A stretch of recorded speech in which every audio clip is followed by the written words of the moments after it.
Hold on, I gotta move everything because I had to move a bunch of stuff. I don't even know if this mic's working right now.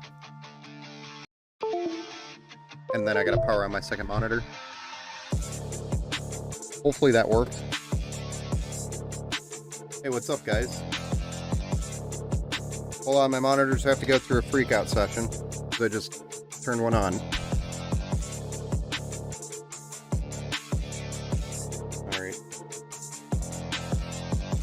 No power at the house until tomorrow morning.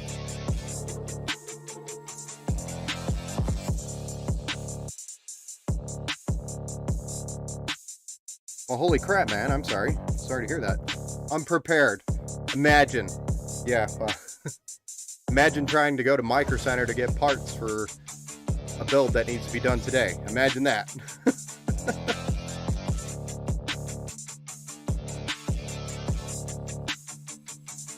Well, what's behind me here is the remaining builds that I have to do. Voila. How's the weather over that way, Ben? The weather's... So, it's weird. Like, if it was just the snow... Let me turn down the music so you can actually hear me. Alright, so if it was just the snow, it wouldn't be that bad. But it's the snow with the cold and the wind, which is making it bad. But if it was just snow, it'd be like, whatever. But with the wind, it's glazing the road and making it all nice and icy. Salt doesn't do shit when it's this cold. So here we are, nothing to melt ice, and everybody trying to drive places. Which, by the way, we have to have like a community Michigan winter driving certification class or something. And then there's one lane in Michigan for the certified drivers that know how to drive in Michigan winter. And only certified Michigan winter drivers can use that lane. Everybody else that's not certified, use the other lane. And then that's how the world should be, as terrible as that sounds.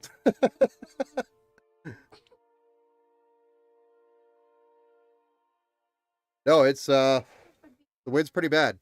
There was a semi-truck on the side of 75, and he got jackknifed, so I'm assuming he got blown off.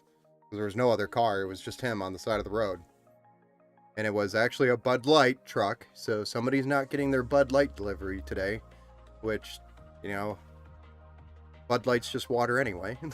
But yeah, when I was driving to Micro Center, when the wind would blow, it would literally push the car. And because your wheels didn't have traction, so it didn't matter how heavy your car was. If your car was big enough, it was acting as a sail across the ice. So then you just kind of slide. So it didn't matter. But the roads aren't terrible as long as you're giving yourself, as long as you're thinking that you're driving in the Matrix in slow motion. That's how you should be driving right now. Everything is in slow motion. You should not be doing any quick maneuvers because you will end up in a terrible situation if you do that. Alright, so ladies and gentlemen, and salt trucks don't do much. Yeah, well, the salt can't do anything right now. It's too cold. So they can waste the money and dump salt on the road. It's not going to do anything. Salt doesn't work, I think, after like 20 or 15 degrees or something like that.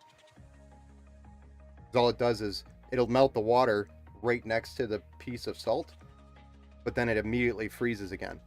It's just not, it's too cold. Yeah, not when it's this cold. Just take your time and get there safe. Exactly. So it took me like half the day to go to Micro Center and come back. But I got the parts, and we're gonna have the build for this kid on Christmas Day. So this local customer came to me and he's like, look, I got like $350. Can we make a build happen? And I'm looking at him like, we can make it happen. In the back of my mind, I'm like, I just went to Micro Center for the same thing. So now I had to go back. And then to top it off, it was snowing. So anyway, I went there and grabbed these parts. They were out of stock with a lot of stuff, so I did have to grab some open box items, which sucks. But open box is better than no motherboard and no RAM. So some open box items are used, and for the most part, as long as it's not an Intel motherboard, you should be okay with open box items. I don't trust Intel motherboard and power supplies. I don't like open box power supplies. So that was the budget. This is what we got.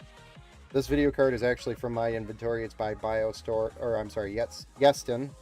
For those of you who don't know, the Yeston brand, it is actually more of a popular Asia brand, or brand over in Asia. And they're actually a very, very well-known company over there. They're just not very popular over here in the United States, though they do sell them here in the United States. It's just, if you ever need any warranty work, you have to ship it overseas, which sucks. So, I don't think they have any warranty locations or locations specifically here in the United States. So, this is just an RX 550, so it's a very tight budget that we're building with for this build.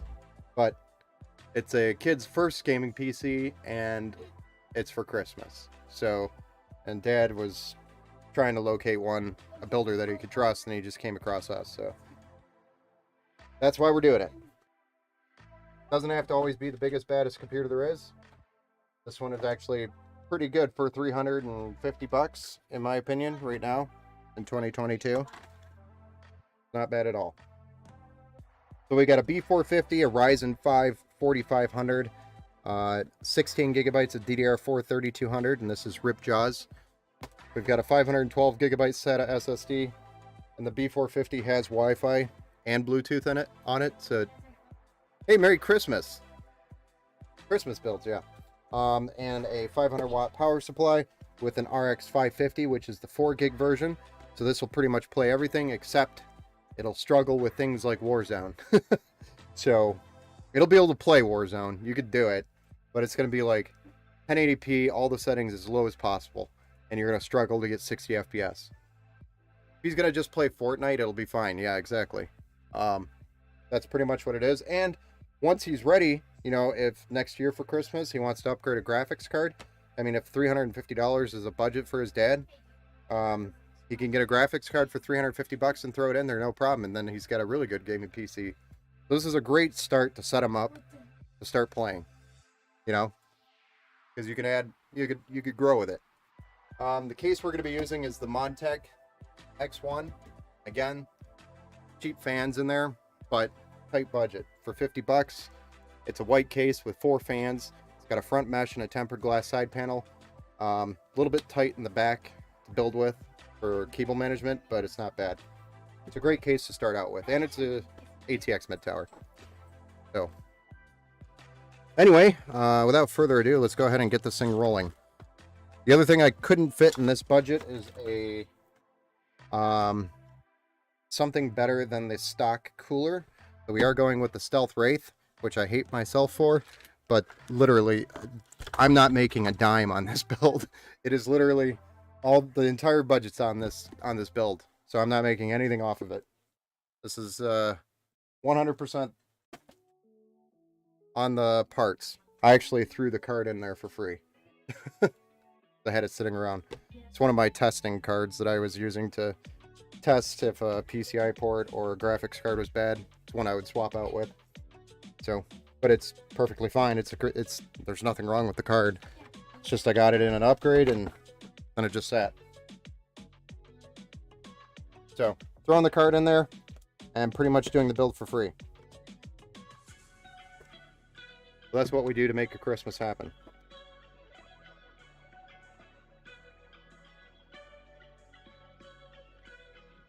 So we are going to be using this cooler.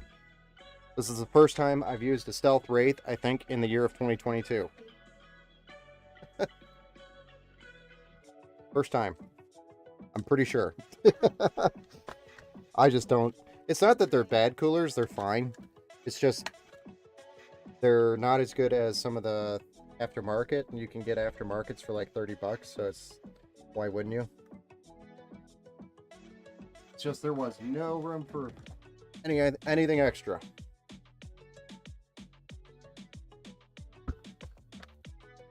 But he's a really cool dude, so I wanted to make this happen for him.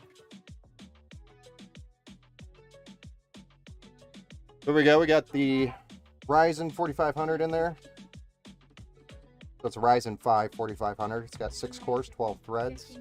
I think it runs a max boost of 3.8 gigahertz, if I remember correctly. It's pretty much a Ryzen 5 2600X is basically what it is, to give you, if you guys aren't familiar with the 4000 series.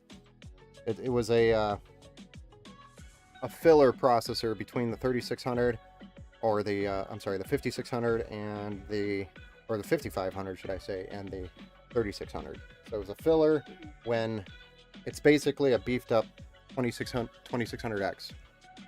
26, yeah. That's pretty much all it is.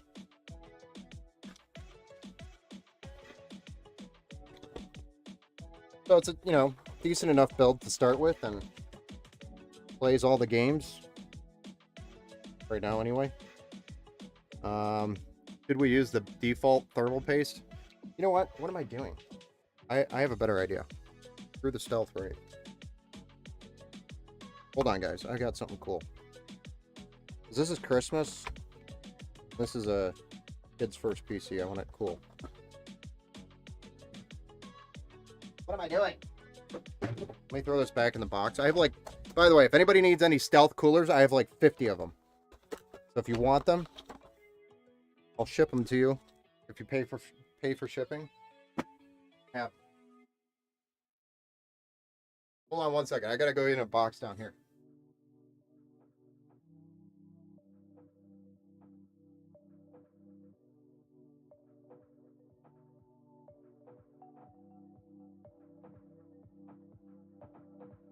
Huh.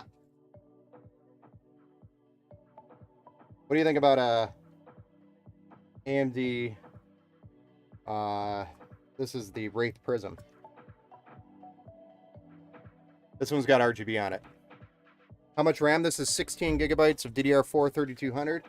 We were able to grab this set as an open box from Micro Center for $37.96 plus some change for taxes. And yes, we are going to use this stealth, or we're not going to use the stealth Wraith, we're going to use this Wraith Prism. Got some RGB on it, and it's got copper. So much better. Duh.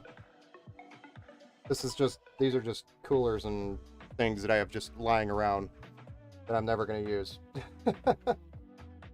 It's not that I don't want to use them, it's just I always get better coolers, so they just sit.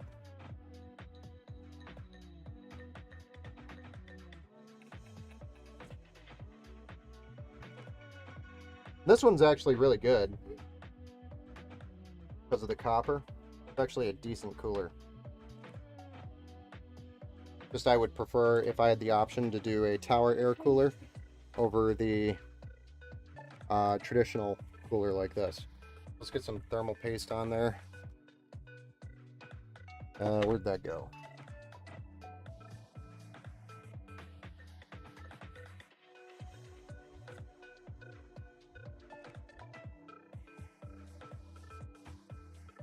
Now we're throwing in a free cooler upgrade. Just why not? Thermal Grizzly goes on there, nice.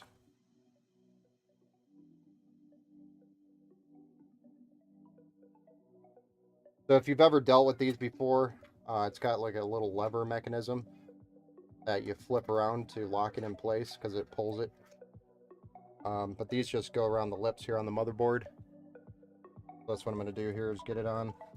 Make sure the bottom of that is clean, which it is. Add it here.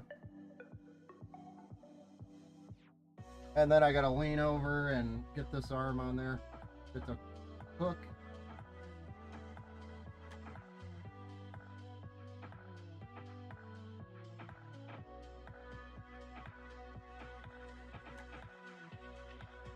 And then once you have the hooks connected, you just pull the lever and then it locks it in. Well, that's another reason why I prefer the other ones, is because they have way more tension than these. Better than the stock cooler. Then the other thing is you have these two cables for the RGB that come off the cooler, and it's like in the weirdest spot ever. I'm gonna try to see if we can run them underneath the board and back around. It looks like we can.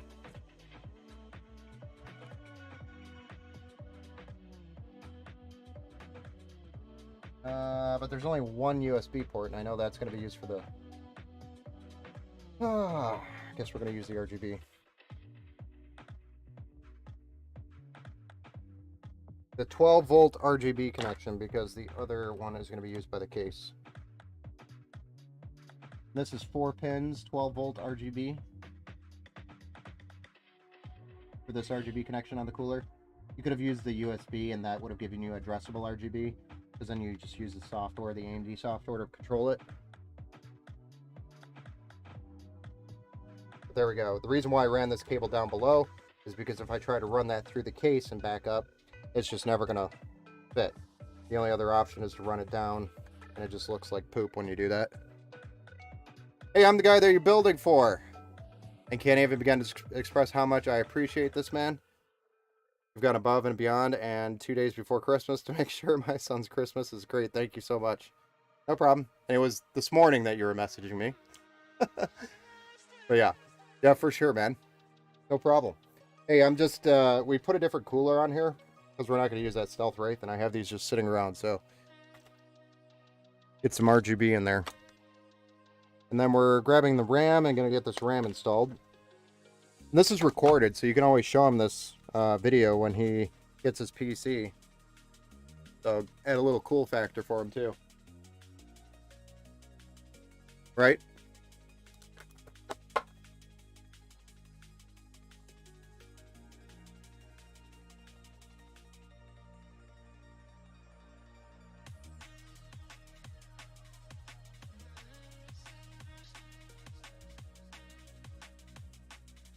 Alright, so we got 2 sticks of 8 gigabytes by Ripjaw. This is, or by G.Skill, which is their Ripjaws.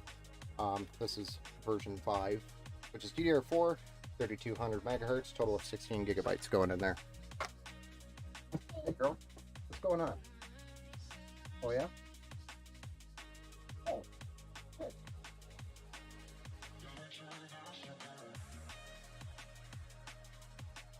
What? Oh, no so much. Hey, Mama, we have a problem. Well, tell her. All wet. Oh. Milk. Dump something. Alright, so we've got the SSD to go in.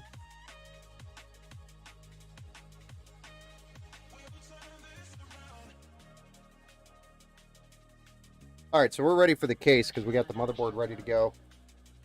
So I'm going to toss this over here and get the case out. Yeah, he's definitely going to love watching the video. This kind of stuff he likes. Awesome.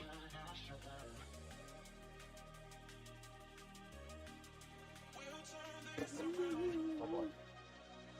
Go, girl. Go. Pardon me. Okay. Alright, so I'm getting the case out.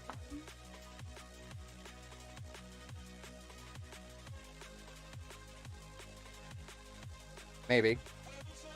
Might be getting the case out.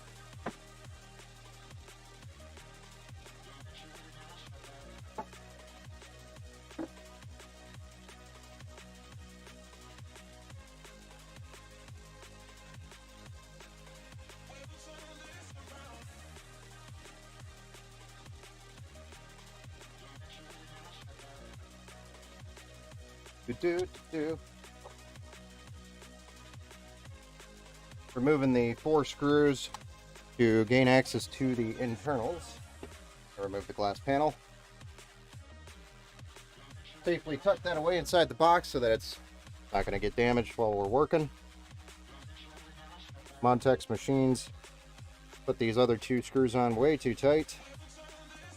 And they're thumb screws, so definitely weren't added by a thumb.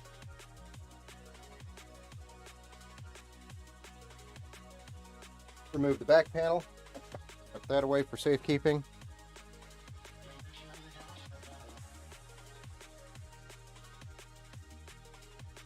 And then we have access to the back where you'll find your screws and whatnot for the PC case. All the hardware. This is a micro ATX motherboard, so we have to probably reposition some of those studs. Make sure they're correct for a micro ATX motherboard. So we'll have one here and one here that's missing. We're just going to add the two that do come with the hardware. So I'm going to start the thread. And then Montech is nice enough to give you a socket that goes right over this. Might be plastic and cheap, but it works for the two that we're going to do. Dust filter on the top, nice case. What does the front of the case look like? It's mesh. The mesh front, totally mesh. Got total of 4 fans in here for I think $51 for the white version and $49 for the black. $2 difference between the two. Comes in black and white. The downside is that the fans, you can't adjust the RGB. But I mean, for 50 bucks. And they actually do move a little bit of air. So, could have nice airflow? Yes. Yep, it does. It moves enough air. Even with non-PWM fans. These are just Molex fans with the whole Centipede Molex connection.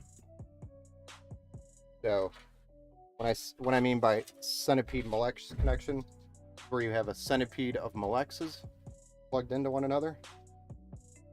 Then you have that. The Molex Centipede.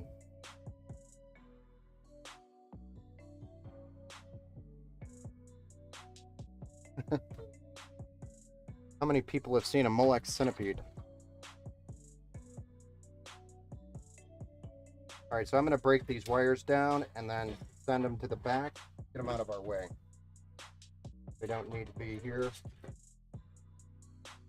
They need to be on the other side. And this is where a nice new camera position would be coming in handy right now. So I could give you a different view and kind of show you what I'm doing. But I'm just threading the cables here from the top, from front side of the case to the back side at the top here. A nice little hole that you can thread these cables through, and that's all I'm doing.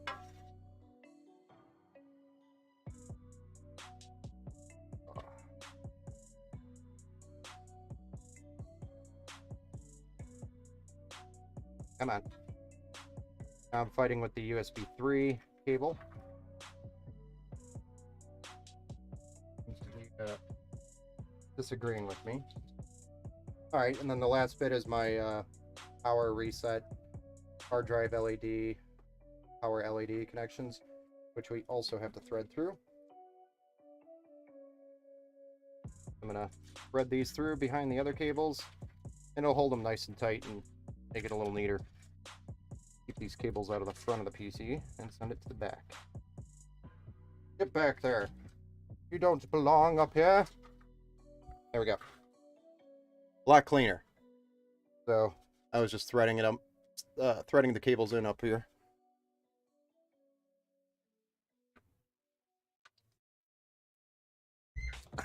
Celsius time. Oh yeah. Can't forget this bad boy. Almost dead. Always sucks when you have to go back in there and do it. When you go to plug your USB cable into the back and you realize that you forgot your panel or your shield. You're like,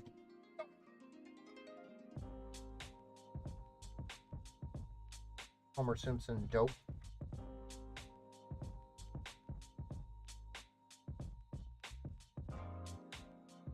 All right. There we go. Got our board settled in there nicely.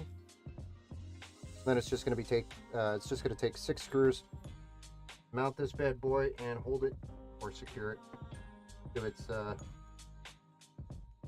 battle ready position.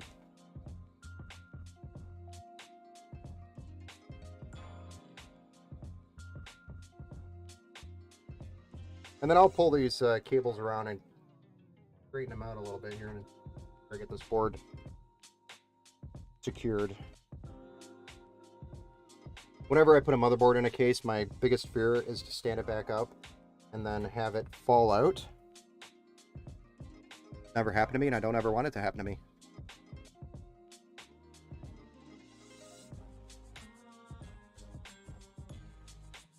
I have nightmares of motherboards falling out of cases.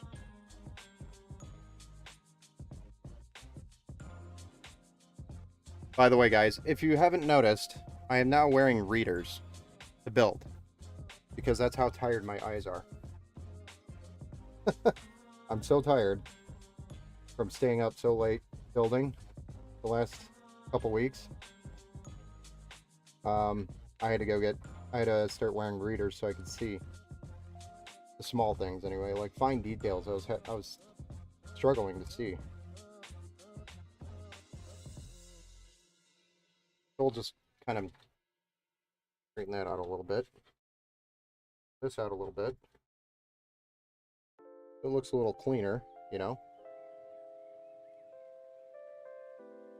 And that looks good, I think. Yeah. Alright, so let's get some of these front panel connections done. We're just going to flip it over, grab the connections from the back here. Take note of where they go on the board. It's a Gigabyte B450. We built with this before. So really, what we're going to do is just send all these connections through one side. Because the Micro ATX motherboard makes it very difficult to get the connections at the bottom. This case doesn't have any cutouts for Micro ATX sizes down below the board. With the white case and black cables, I really don't want these cables coming from the bottom up to the board, because they stand out like a sword, like a, I don't want to say it because kids may be watching, but put the word dill in front of dough. So I'm putting the hard drive LED connection in, now doing the power switch here. I actually put the HD LEDs in the wrong spot. Wow. Reset switch, sorry, is where the HD LED was. To go. And then we have the power LEDs, the plus and the minus. Minus goes on the inside towards the front of the case, positive to the back of the case. FYI. Just pull these cables back through, clean them up. So we'll make it nice and clean here once we get them all plugged in. I'm just saying that because I need to remind myself so I don't sit here and dick around with it for 5 minutes. USB cable, front panel USB 2.0, front panel HD audio.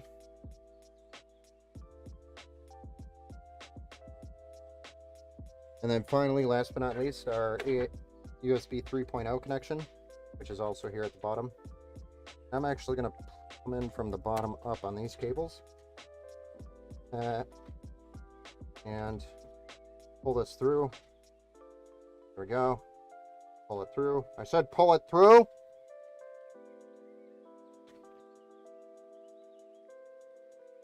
That's just because you're old, Ben. I have no idea what you're talking about.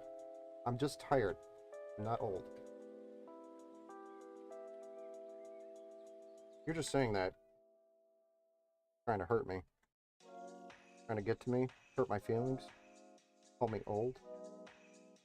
I already know I'm old.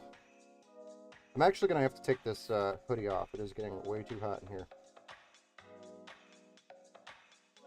Oh dear. My OCD is starting to kick in. Starting to hurt my head.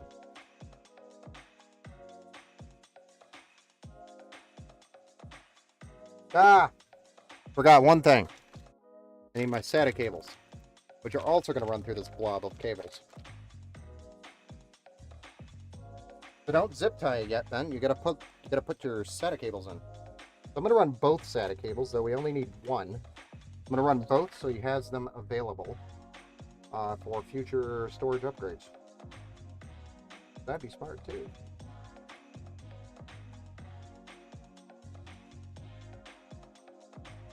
So this one goes here.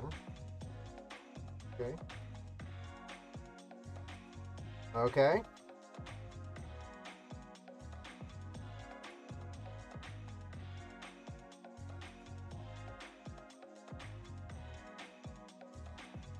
Okay. Them are fighting cables. Like, I just want you to flip around like this and then go in, but you're a SATA cable, so you don't understand what that means. SATA cables, you have to sit here and dick around for like half an hour. Makes no sense.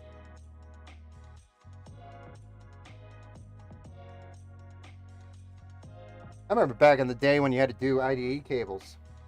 Those were disgusting. I guess I shouldn't be complaining about SATA cables. Oh crap, I just showed you my age. Truly.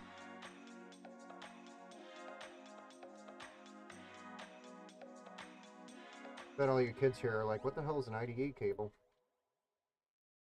It's actually a ribbon cable.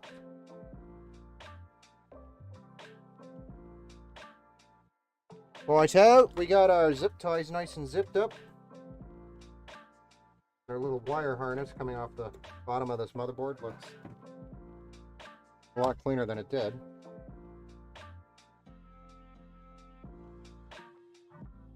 Level that out once we get back there so it's level coming off the board.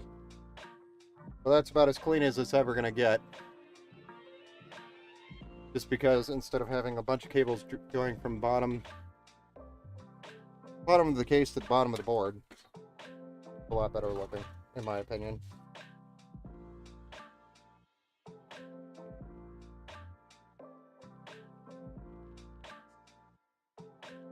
Alright, so let's run a couple zip ties right here, just to help my OCD from completely losing its mind.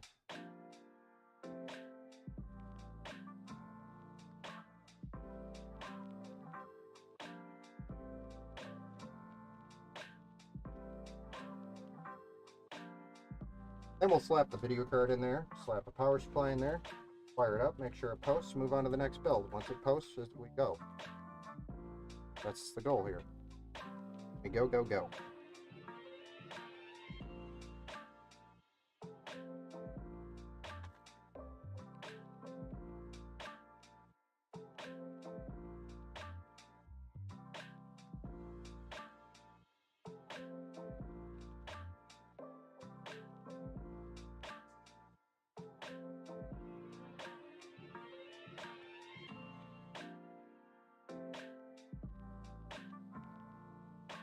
I mean, what's that? Almost 35 minutes. We're almost done. If I hadn't picked on you, you wouldn't think I was mad at you. Yeah. You're only mad at me because I didn't rig the $1 PC giveaway. That's the only reason why you're mad at me. I keep calling it a $1 PC giveaway, like... Not a giveaway, Ben. Stop saying that. Give it away, give it away, give it away, give it away now. Does the GPU power from the PCI slot? Yes, it does. 100%, sir. 100% the power comes from the PCIe slot.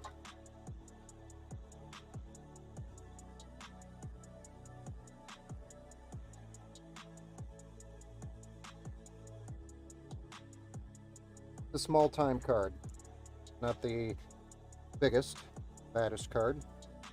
But it is a card that will do the job and get it done. At least play Fortnite. Probably in the 100 and something FPS range, or on all low settings. It'll be decent enough to make it enjoyable. I think it was Forza. That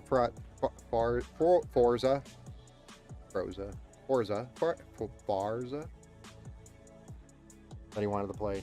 But I think that game will struggle. We already talked about that. Set those expectations that the video card would need to be upgraded in order to achieve that.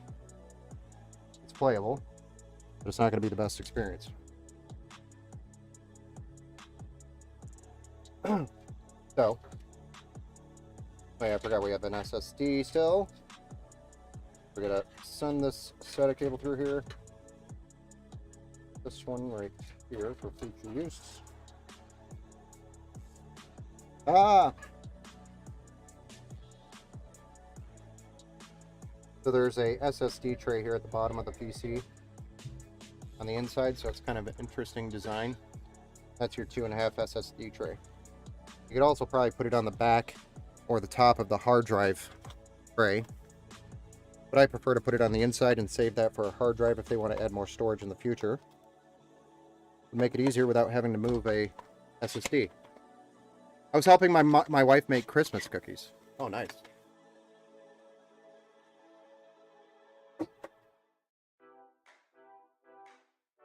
Christmas cookies are good. What cookies are you making? If you're making peanut butter cookies, I'm on my way.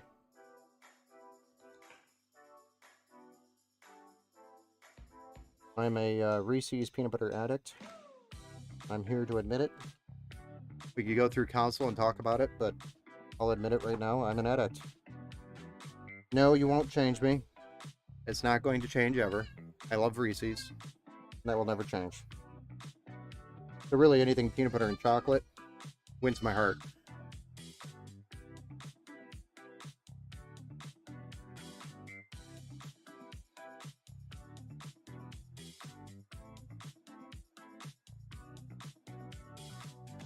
All right, so this SSD is going to chill here until we get the power supply in, because it's going to be a pain in the ass to get that SATA power connection in there with that hard drive already, or SSD already mounted. So we're going to break these things off right here. There we go. We're going to loosen this part here, and we're going to slap this card into the slot. This is a RX 550 again, 4 GB GDDR5.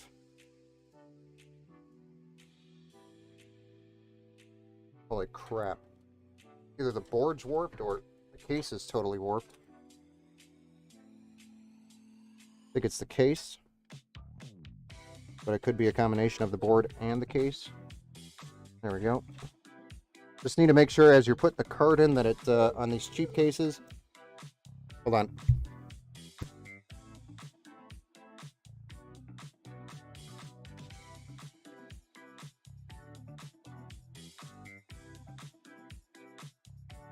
Had to say goodnight. Where was I? Oh yeah, cheap case.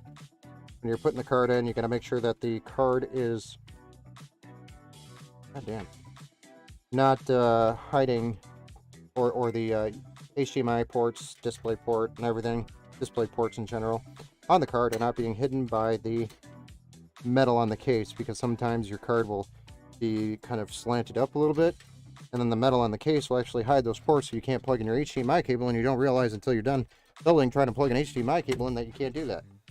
So cheaper cases, always keep an eye out for that. FYI. There we go. Looking solid. Get this power supply in here. Slap this SSD in, plug it in, fire it up.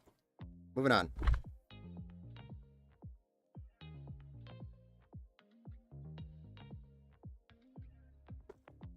Oh yeah, and we can't forget to plug in our Molex Centipede. Holy crap, where's the... There it is. It's been so long since I built one of these. What am I doing? Oh yeah. I just have my just sugar cookies. So, well, I won't be there for the cookies. If there were peanut butter cookies, I got swords, I would be over there. I would drive through this terrible weather to get to your peanut butter cookies.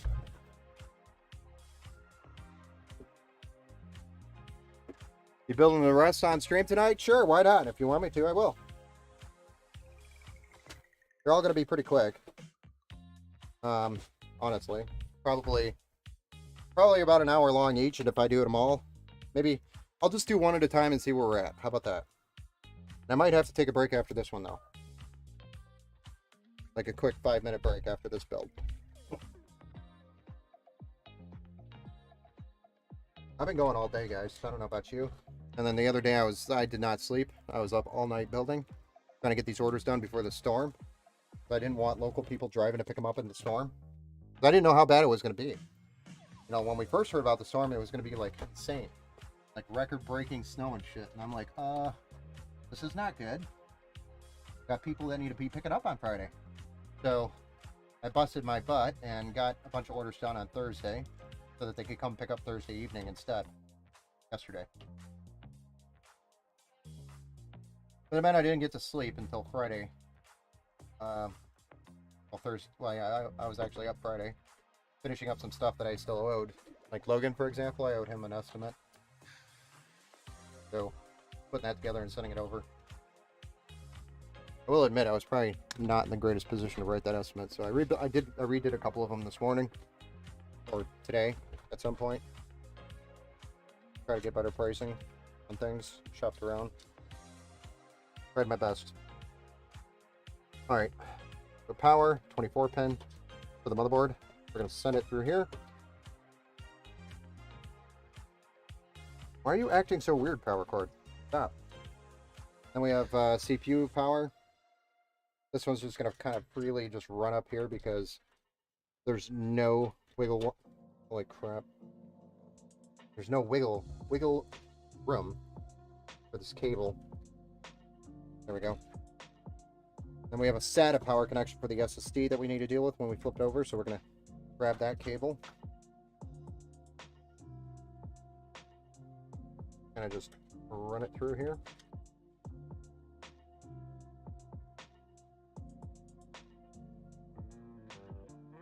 And we know it's not going to pop back out on us when we flip it around. Alright, there's our 3 cables that we're going to plug in. We're going to start with the 24 pin, get that done, take care of it. Oh god. Max, it's just my power cord. Sorry, bud. Dog thinks somebody's knocking. It's actually just me. Alright, and then we'll get the 8 pin for the CPU. Can't see. I need to take my glasses off. I can't see. My light above me is reflecting on the glass in front of my eyes from the inside, not the outside. God damn. There we go. Oh.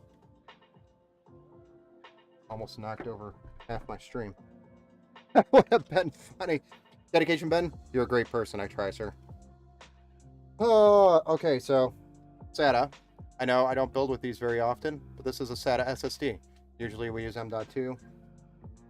I'll usually use these for bulk storage or budget builds because they are a little bit cheaper, and it saves, you know, a few bucks here and there. You kind of spread out the balance of the build, or put more of the cost or money or budget towards your CPU / core components of the build, which is more important than storage, because storage is easy to replace or upgrade in the future if you wanted to. Or add more. But this is a perfectly good SSD for gaming. Anybody who's gaming can run on this and have no problems at all doing it. Not going to be the fastest and greatest out today, which is, there's no reason to pay for all that anyway.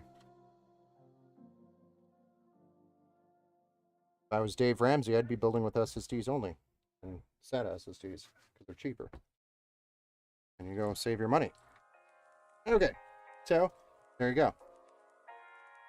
Got our power cords plugged in. Everything's kind of nice and neat. Just got to button up some of these SATA cables and then fire this bad boy up. Power cables. Oh yeah, and then we have to make sure we plug in our Molex Centipede. Told you guys not to let me forget that. Here we are, forgetting about it.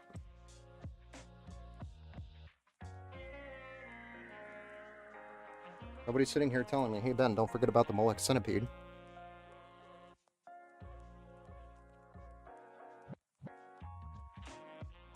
Alright, so we've got our power cords nice and zip tied here. These are our extra cords coming off our non-modular power supply, which we're going to stuff into the basement of the case here, while also achieving the connection of the Molex Centipede.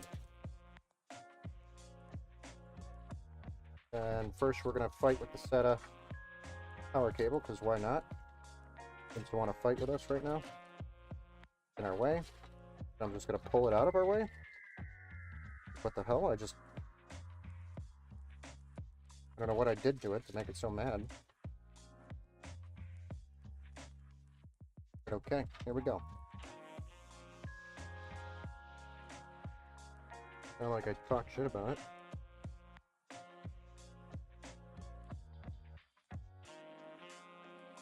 Holy crap. I'm just on the struggle bus today, boys. Alright, so we got our power cord and our Molex Centipede plugged in. And our power cord's buttoned up. It looks like we have this rebellious SATA cable that we have extra in here for future storage. Trying to escape from the bundle. We're gonna go stuff it in there and pretend like it needs to suffocate. Alright, moving on to our back panel. This is one of my favorite pieces of this case because sometimes it can be a pain in the ass. Here we go, our Molex Centipede's trying to escape as well. But we're just going to put the panel back on like this and push, and that's how you close this panel up. Because the space on the back of this tower is very limited. And it wants to bite me. And it closed up.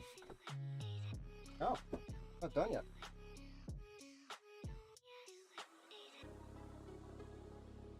There we go. So it is a pretty tight, limited space on the back of this case. That's the downside to it. Don't put anything super crazy in this case. That's my opinion. But outside of that, it'll definitely do the job for this build. And any other, future builds. Need a decent case to start in. Not bad.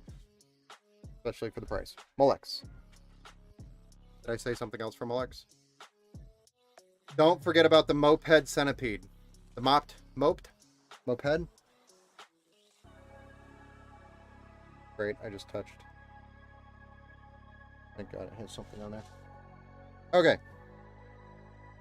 Here we go. Ladies and gentlemen, let's go ahead and fire this bad boy up and see if it works. Before I do that really quick, let me throw these over here and hope to God that I kept that plastic bag for the screws. I'm an idiot, and I didn't, but here's another bag.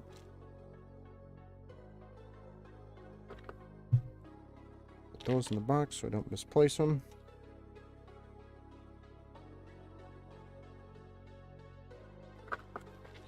Alright.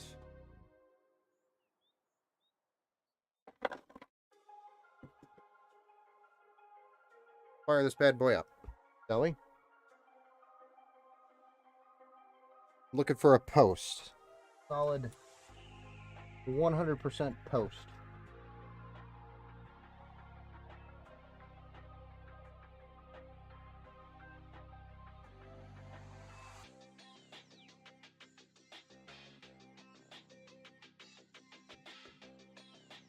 A USB you can plug in,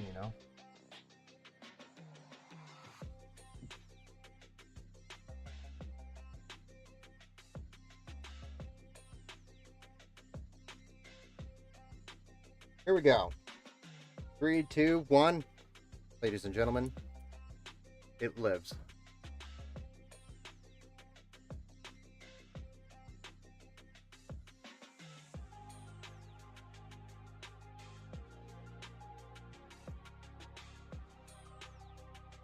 I like the honeycomb front to it, like the mesh. It's a nice touch. Looks good. Thank you. Yeah, it's definitely a good build. And we have a post. Press yes to reset your FTPM. Press Y. Yes, press yes. Press Y. Please boot. It works. It boots. No artifacting, because I already knew about the card. It's one of my cards that I use to test cases with, or motherboards and stuff.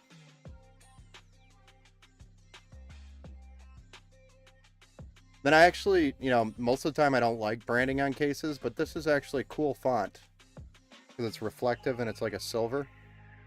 So it doesn't like stand out like a silver, I almost said. Sor, dill, and dough. I don't know why I like that word right now. My son is going to absolutely... Thanks, man. I really appreciate it. No problem. Sorry about my language. I'm on way too much caffeine right now. My brain is just pumping these words out. By the way, it's retro gamer time.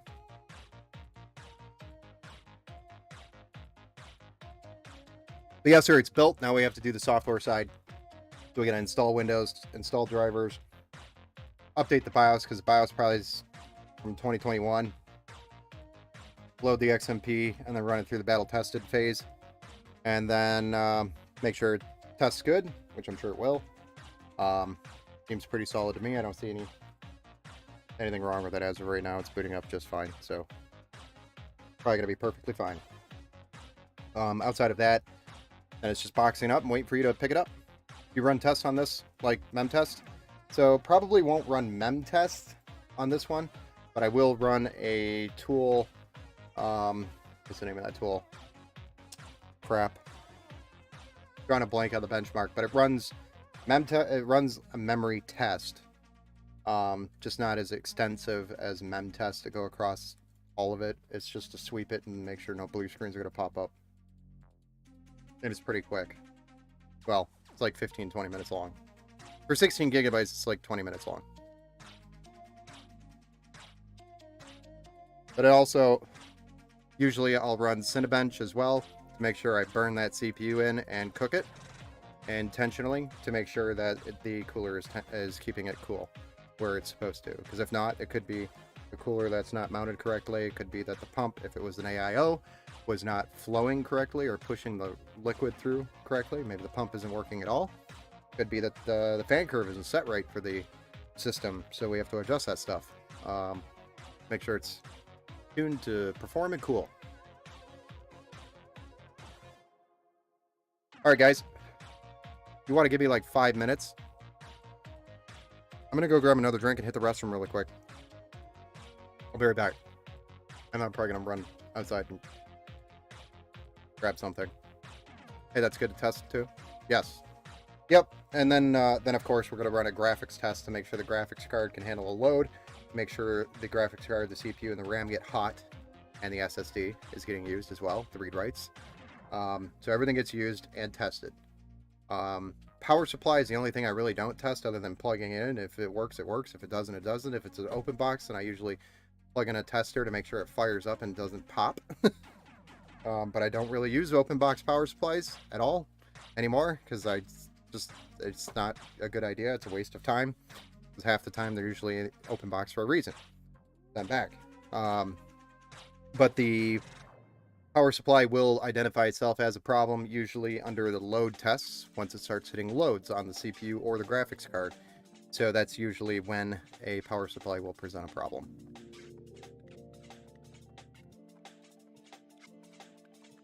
SSDs and RAM generally will show signs of a problem almost instantaneously when you're starting to load Windows. So if you're starting to install Windows and you're getting blue screens, 9 times out of 10 it could be one of 3 things. It could be your motherboard, it could be your RAM, or it could be your SSD being the problem. And if you have a SATA SSD, it could be a SATA SSD. That's your problem.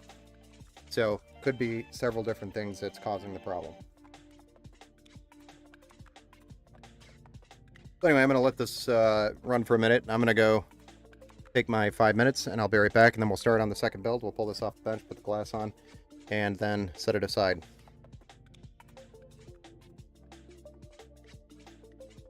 And then we'll start on the next build, which is behind me here. We got a couple of them. It's going to be another Ryzen 5 build.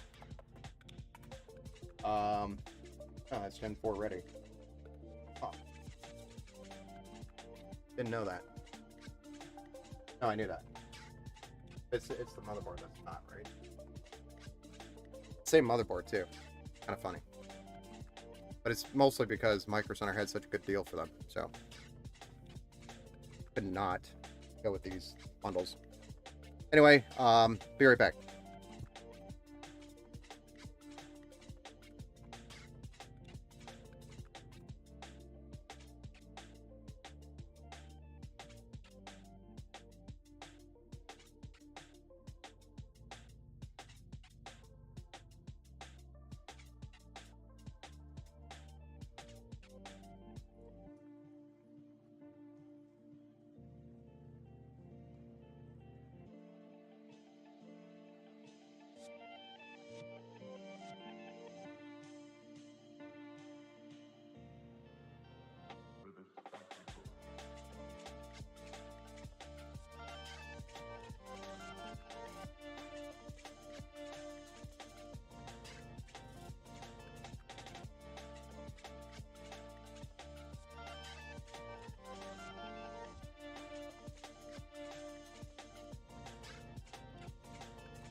Righto. Move on to the next build, I'd say, right?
Alright, so the next build is going to be a Ryzen 5 3600, GTX 1660, 16 gigs of RAM, and a 1TB M.2 SSD, I believe.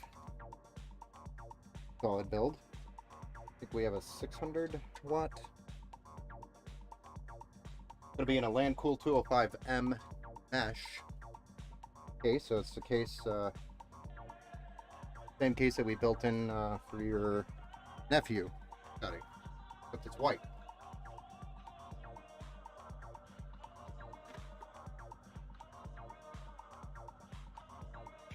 All right, so go ahead and get that started.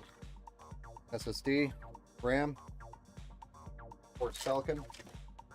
Oh shit, no, this is an RX 6600 XT, or 6600, no XT. My bad. The other one's a 16.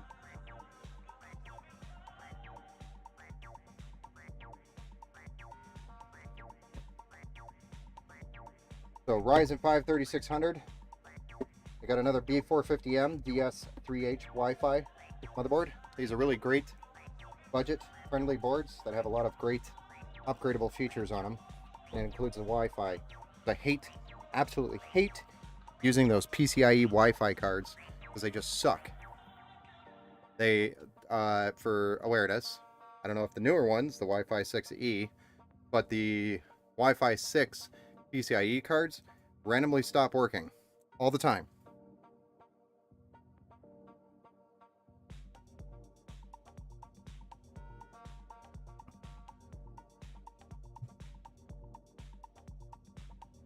So I don't use them anymore. So anyway, B450M, we got 16 gigabytes of DDR4 3200 megahertz RAM, and this is going to be 2 8 gig sticks, and it's a T-Force Falcon Z, so it's gray. It's got the heatsink on it, no RGB on it. And then we have a 1TB M.2 Gen 3. It's got some really good read-write speeds, and for the price at Micro Center currently, you really can't beat it. It's $49, not the actual price tag here for $99. They're on sale for $49. Not a bad price for a SSD.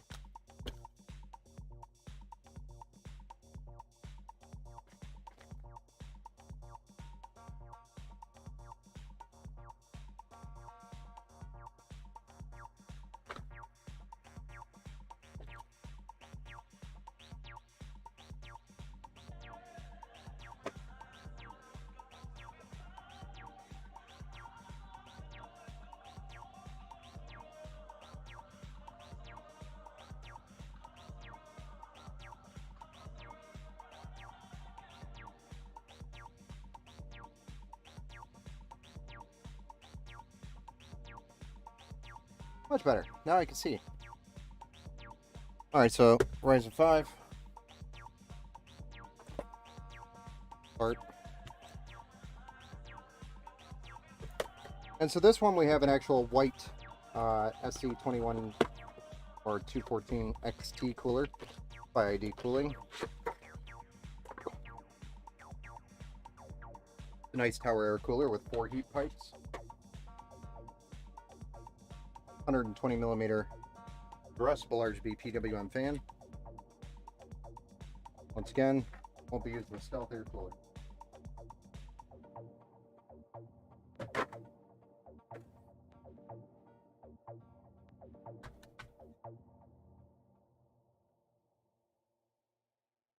We're going to go ahead and get our CPU plugged in here.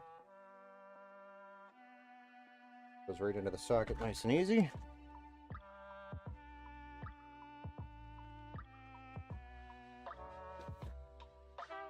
Let's go ahead and do a RAM and SSD before we do this cooler.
Almost out of my zip ties.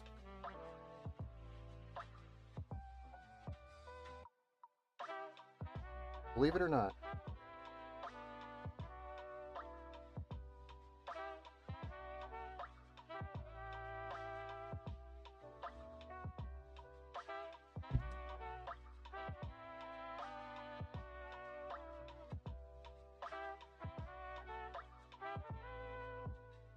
I have a new bag of zip ties, don't worry.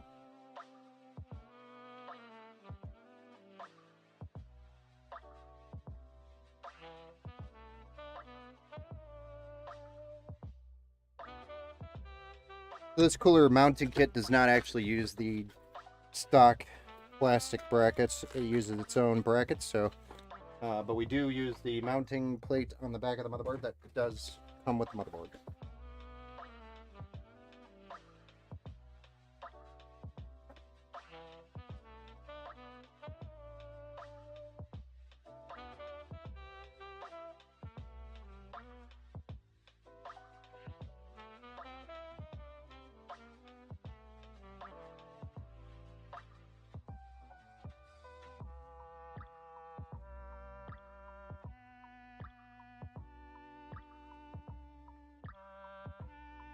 This kit is good for AMD and Intel. We're not going to use the Intel brackets, of course. Only the AMD.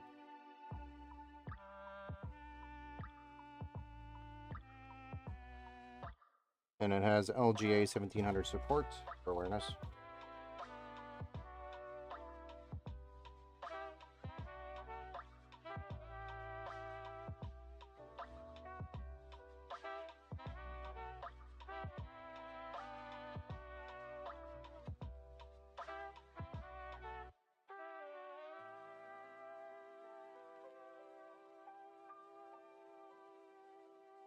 These little plastic spacers go on the studs of the mounting bracket on the back side. And from there, we'll take the bracket, has both AM3 and LGA sockets, and take the screws that come with the kit through the hole, then screw into the back of the plate, which will hold the bracket in.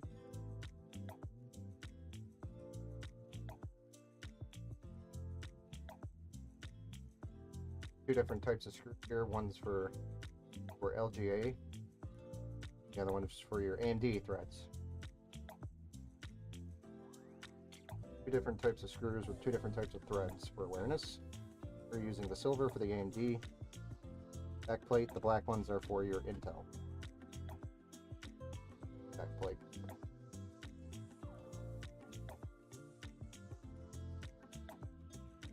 There we go. Then we'll have these two little thumb screws, or spring-loaded nuts, so to speak, that will go through these holes, these two studs sticking off this plate. We're going to peel this bad boy off, make sure that looks clean. Apply some thermal paste, slap this bad boy on there, put the fan on, move on. case out.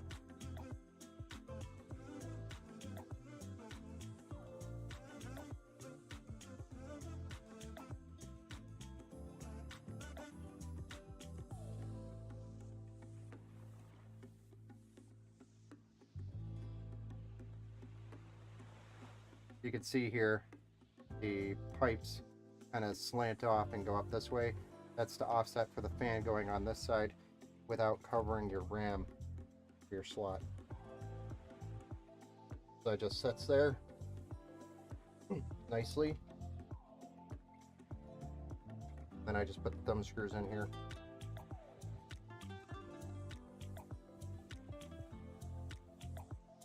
Spring-loaded screws or nuts over the studs, and then use a screwdriver to evenly distribute the tension as you tighten it, side to side, until it's tight.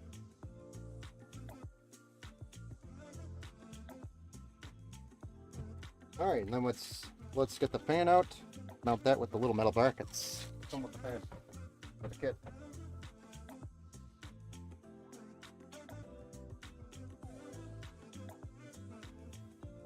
Pretty fan. Plug in the CPU side where the RGB. But once we get it in the case, because we might have to route it differently.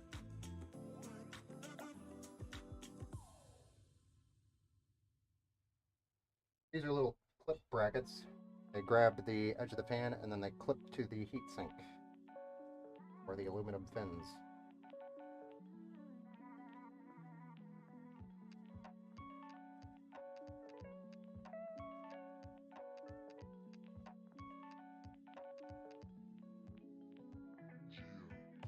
Terrible. You want to make sure you don't end up like this situation where it's slanted. Take a minute and make sure it's in, or it's going to look stupid. If you get it slanted far enough, it won't cool all the fins. You want to make sure we're cooling it as much of the cooler as we can with the fan, and it's even, like so. I could probably even get it up higher if I wanted to, but it's in a good spot. Alright, so throwing this off to the side, I'm going to get the case out.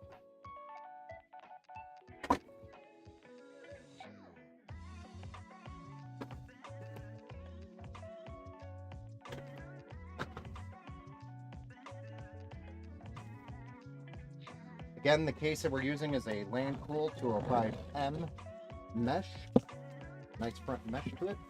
It is a micro ATX case, but it's very spacious.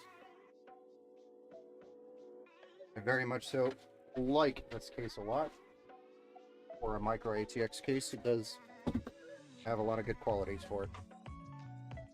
It also includes 2 PWM addressable RGB fans, which is a nice add-on feature for a relatively budget-friendly case.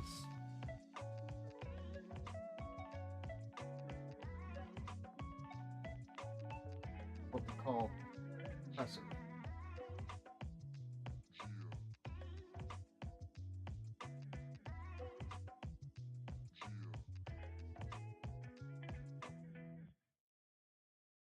Two thumb screws holds the panel on.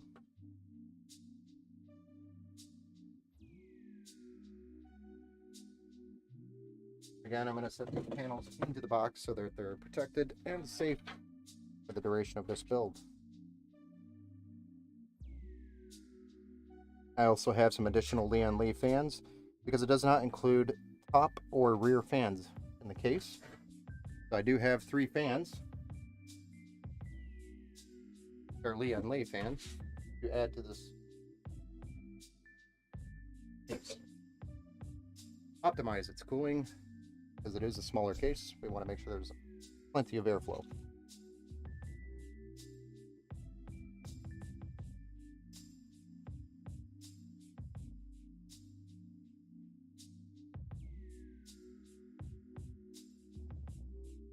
Looks like our plastic hardware bin has popped open. Transport has now caused some leakage of the hardware inside the case. I think it's the first time I've ever seen that.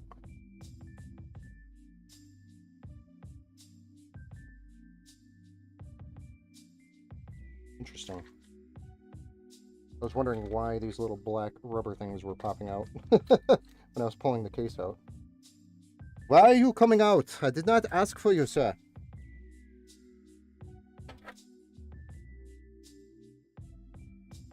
It's okay, though. Not the end of the world. Gonna undo these twist ties and send these front fan cables where they belong. Top through back.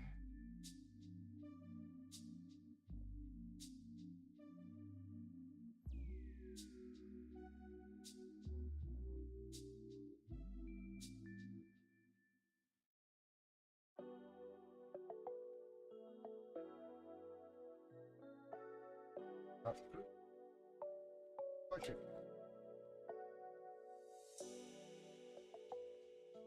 So we have our cable management in the back where it belongs. Don't want a cable party in the front case. I guess you could, but PC world, society will frown upon you.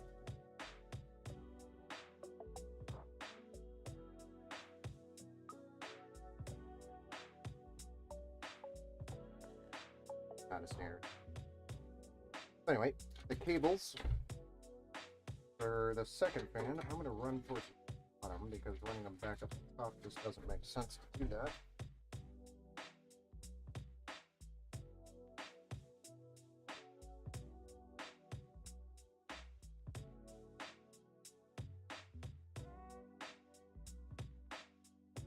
There, our cables are nice and neatly where they should be. Now I'm ready for either putting the fans in or mounting the motherboard. I think I'm just going to mount the motherboard and call it just to get it in there. Then we can use the heatsink to hold some of the fans up while we're mounting it on the top. Sorry, I just bumped the tower or the boom with the camera. Good. Put the shield in. Throw the motherboard in here. Notice that there's a stud in the wrong place, so we need to move a stud. Why, if you are building and you run into this situation, you have a stud in the wrong place, time to move them.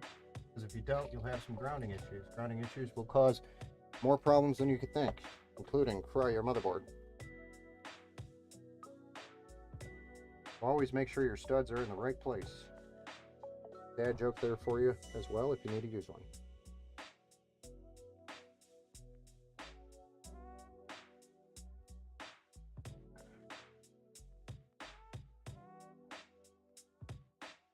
There we go, we moved the stud into the proper location. Now we are going to dump this motherboard in here.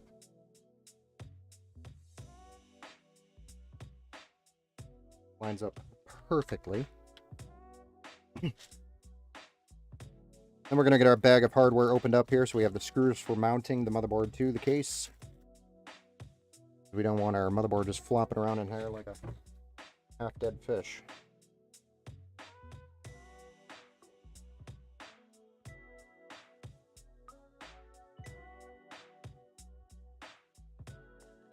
And again, just like the other build we did earlier, it's 6 screws, same motherboard, same mounting holes, 6 screws.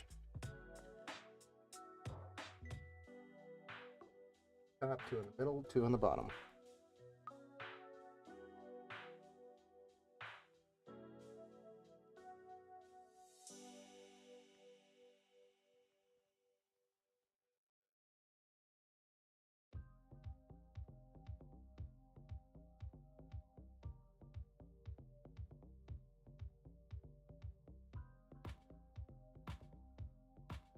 My chiropractor wonders why my neck is always jacked up every time I see him. I try to explain to him, I look down a lot.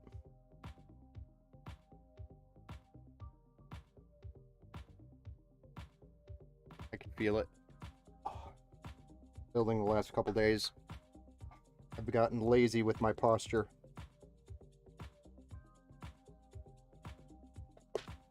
And so now I'm feeling it in my neck.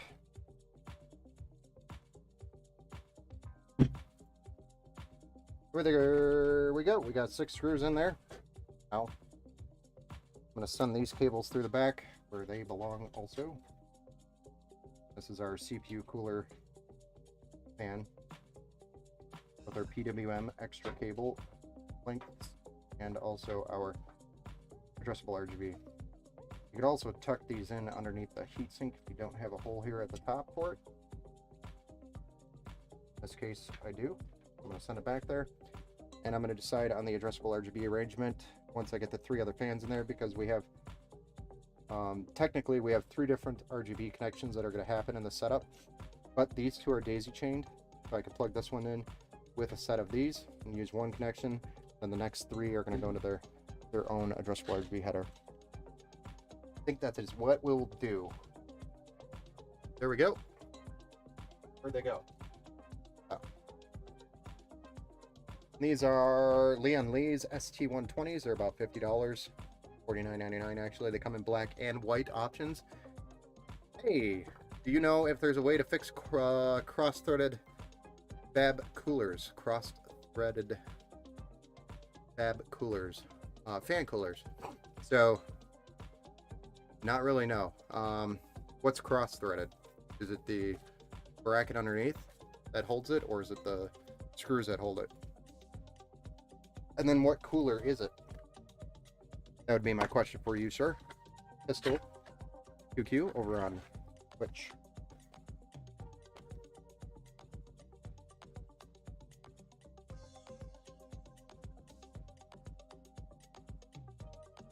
If you cross-threaded your threads, then, and if they're stripped, there's not an easy way to fix that.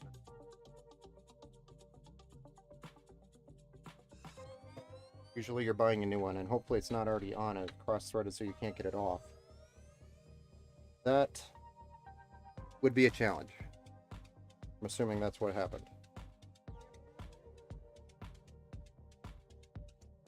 These are really nice high-quality fans. For a pack of 3, you get 50 for $50. Definitely worth the price. I believe they're hydraulic fluid bearings as well. Nice plus.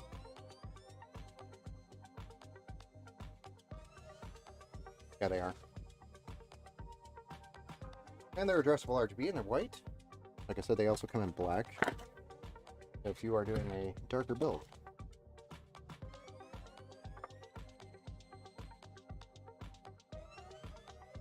Okay, so let's mount the top 2 here. I'm going to just kind of set the case like this. You can kind of see what I'm doing, but for the most part, it's going to be plugging the fan in or mounting the fan from the inside, screws on the outside. Turning around with cables for like 5 minutes. Pretty much all it's going to be. But when I said use this to hold the fan, look at that. It's a nice little shelf. Using the cooler as a shelf until you drop the fan off the side of it to hold it in place while you shove these cables back there.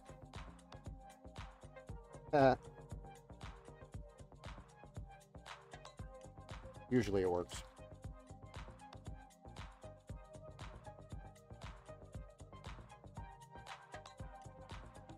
And then I'm just going to open up all these bags of screws that we're going to be using here anyway. I don't have to do it every single time.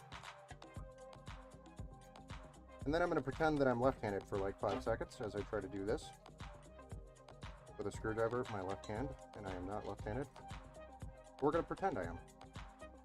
We're just going to accept the fact that it acts like a derp.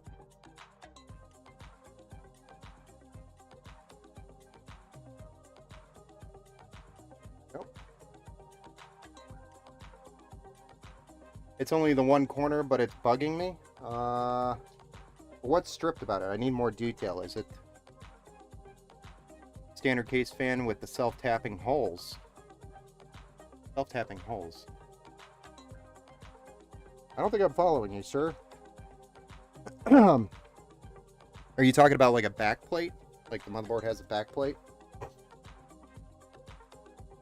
Or are you talking about the plastic punch? It's like one you are screwing in now.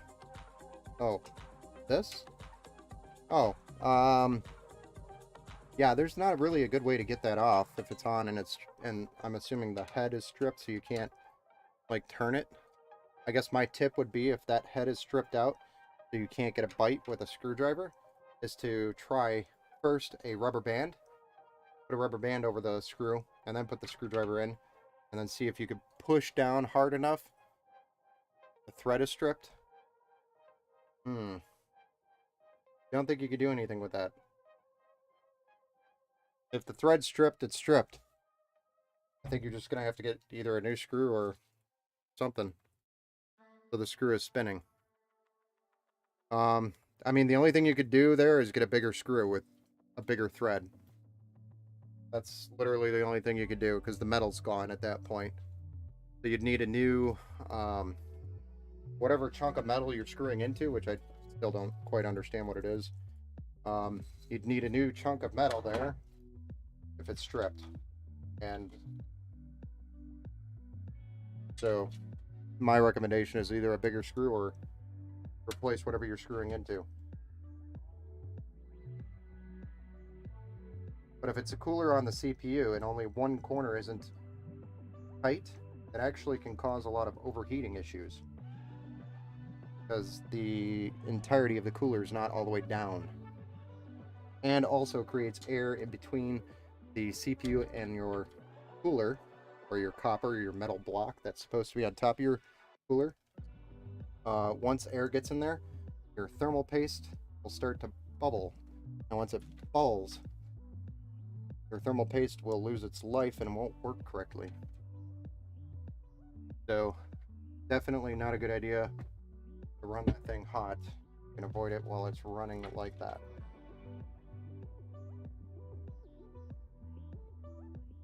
There we are. We got 2 fans installed there. We just got to do the rear fan here.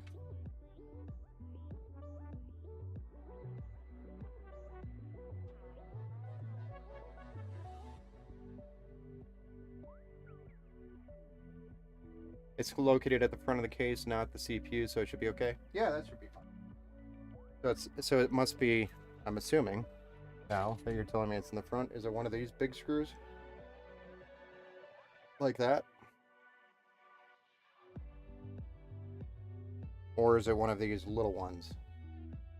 Like that?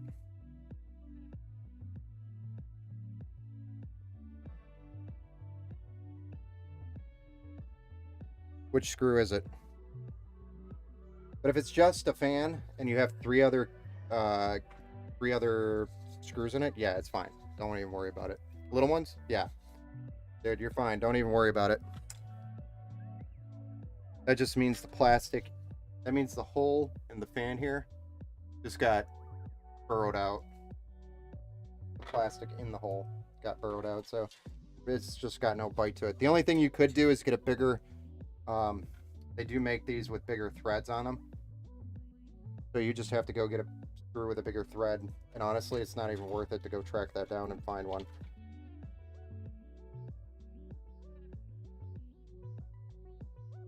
As long as you got 3 in there, it should be fine. If it was your CPU, then yes, I would be worried about it.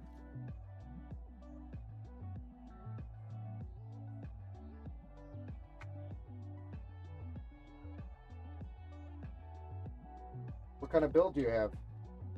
What's your specs?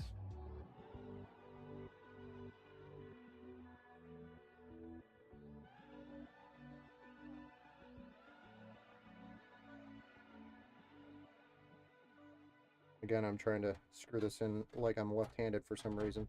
I don't know why I chose this left-handed challenge today, but apparently I wanted to see if I could drive a screw in left-handed. I'll just have to forget about it. No worries. I got OCD about things. No, I hear you. Trust me, I do the same. I mean, you could try to go locate a screw. You just need a screw that's bigger than the one that you have that's just spinning, right? So the idea is you're biting into fresh plastic on the fan. I mean, the other thing you could do is get, it seems silly, but you could get actual nuts and bolts and go all the way through the fan and bolt it on the other side, but then it's gonna just look funny. Ryzen 5 5600X with an RX 6750 XT card. I actually just built a similar build, except it was a Ryzen 7 5700X with an RX 6750 XT card, and that was for Hulk PR. Just got to put Windows on a stick and install tomorrow. Nice. Nice, man. Is it a Christmas gift from you to you? If so, Merry Christmas.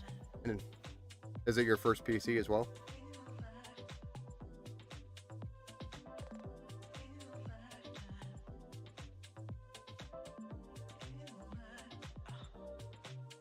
Ta-da! Look at this beautiful thing. It's so beautiful. One stupid thing I didn't do right now, guys. Yes, basically second PC, but my first one is Accident. Or Ancient, I'm sorry. Accident. I have old eyes, sorry. Has a 3rd gen i5. Oh, well, that's not Ancient. It's older, but it's still capable. Well, some of the newer titles maybe start struggling on it, especially with, like, bigger cards. Definitely gonna have a bottleneck there. Struggle. But it's still a capable CPU.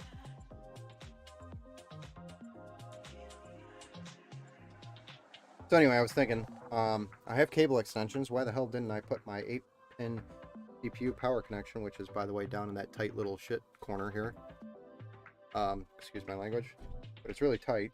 And I have fat fingers and wide hands, so I don't know how I'm going to get it in there. That's what she said. Hey, Brandon! What's up, man? Over on Facebook? I should be good on my new PC to run anything on 1080p. Oh yeah, dude, you could even play some 1440p on there if you want. You could dabble in some 1440p. If you wanted to have some fun. I'm still running a 1080p monitor though myself with an RTX 3070 Ti. Says a lot about me. Not taking advantage of the extra screen resolution I could be running.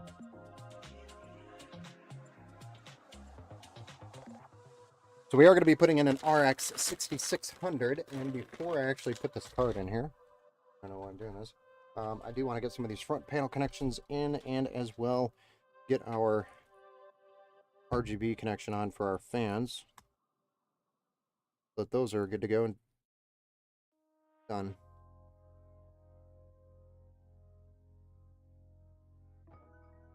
We'll need that one. And then we'll need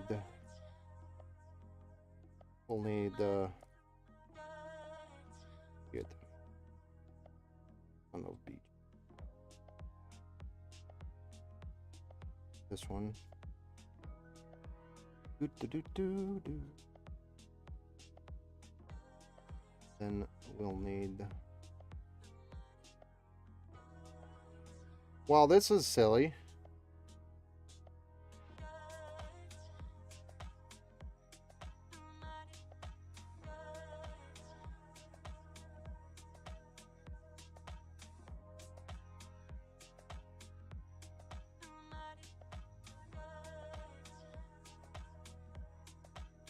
Where's my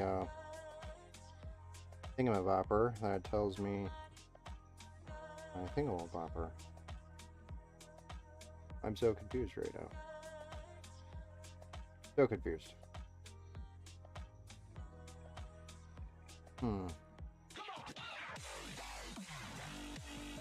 Hey Noah. What's up, man? Just finished my 4080-7950X build. When I enabled DOCP for DDR5 Corsair Vengeance to 6200 MHz, my machine won't post, or it will have, or will, and everything crashes. Have you seen that? Yes, my first question. For your 7950X, which is a AMD processor, your Corsair Vengeance 6200 MHz RAM DDR5, is it AMD Expo, or is it Intel XMP certified? Which one?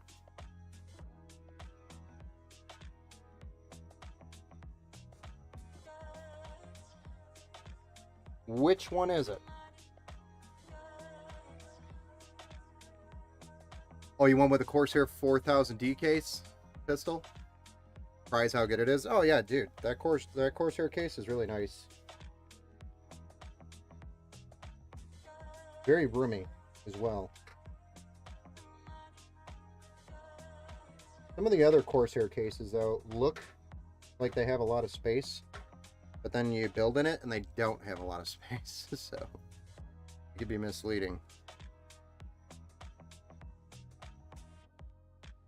Don't know where that just went. Nor do I understand how that just happened.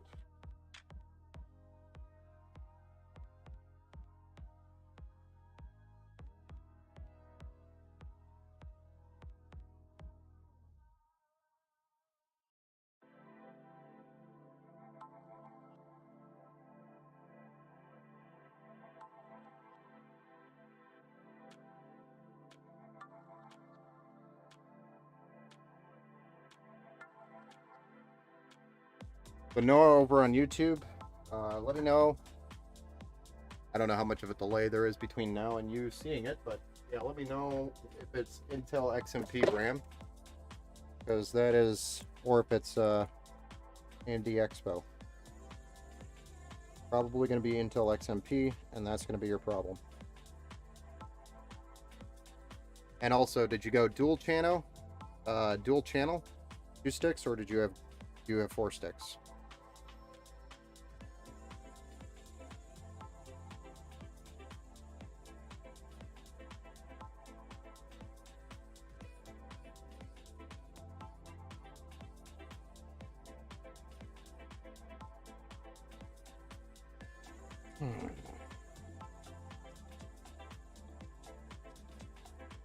Guess we can. Today. Right.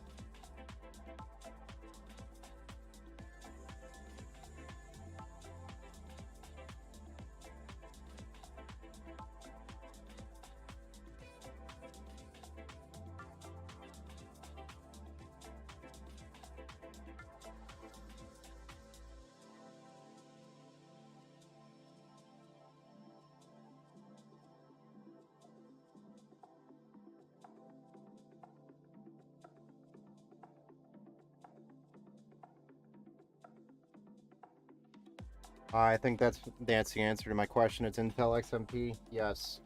So with it being early in its DDR5 stages, DDR5 is not very mature, so it's not going to act like DDR4, where you could literally buy any DDR4 set or kit and slap it on either AMD or an Intel motherboard, and it just works. Right now, with DDR5 being so new and motherboards being so new, with not a lot of experience under our belts with DDR5, the important thing is, if you are building with AMD, and I actually posted a video about this on YouTube, but if you are building AMD, make sure you go AMD Expo with your RAM kit. Also, if you're trying to do 6200 megahertz, I would highly recommend, if you are building with 4 sticks, I would slim that down to 2 sticks. 2 sticks of RAM is going to post and perform better than it would be with 4 sticks right now, which is quad channel. What's the best DDR5 AMD Expo? G.Skill honestly has some pretty good sets for AMD Expo. That's what I would recommend, is G.Skill. Or you could look at Team Group, which is T-Force. They have T-Force series, the Vulcan or the T-Force Delta. Those are both really good. I think Team Group's a little bit more expensive, but if you want the RGB, I would definitely go with the T-Force or the Trident Z. I guess Trident Z from G.Skill is pretty good too. I currently have dual channel. Good. Yeah, quad channel right now with DDR5 is a big no-no. Just stay away from it, unless you absolutely have to. And honestly, my recommendation has been run 52 to 5600 megahertz, but you could buy a 6200 megahertz kit. It's just you may not be able to run it at 6200 megahertz. So for example, right now, once you enable your DOCP, all of a sudden all your problems start happening. You could enable your DOCP and then run the clocks back a little bit so it's not running at 6200 megahertz. You could play around with it and see if you could get the Intel XMP RAM kit working, but you will have to adjust it it's obvious if 6200 megahertz isn't going to work, you're going to have to lower those speeds. So try 6000 megahertz. If that doesn't work and you still have problems, try 5800 or 5600 megahertz. If that doesn't work, try 54 or 52. And if that still doesn't work, try the base. And if the base still doesn't work, then you got something wrong with your motherboard or RAM. But the Intel XMP is a concern, though it should still work on its base clock speeds.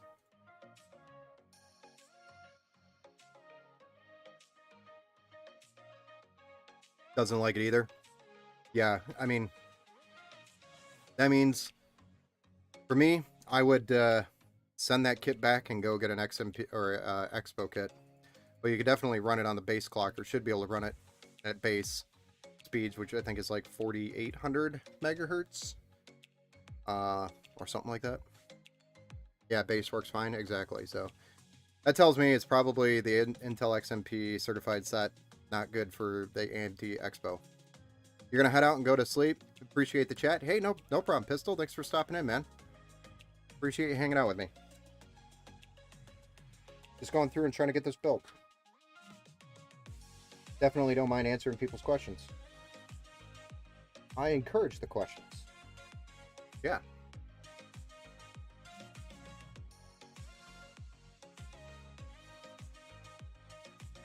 Shouldn't be doing that. Okay, so now we got our fan plugged in. This is only a freaking header on this board, which sucks. So let's go ahead and get some of our front panel connections plugged in. Then we can flip this around, or slap the graphics card in there, flip this around, and get some of this tidied up.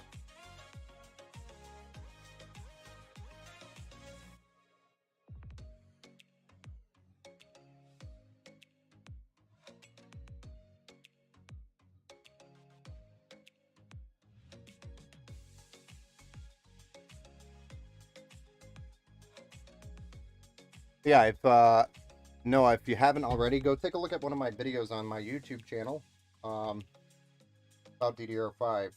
My newer video that I recently posted is probably going to cover that topic. I think that's the one that's covering that topic.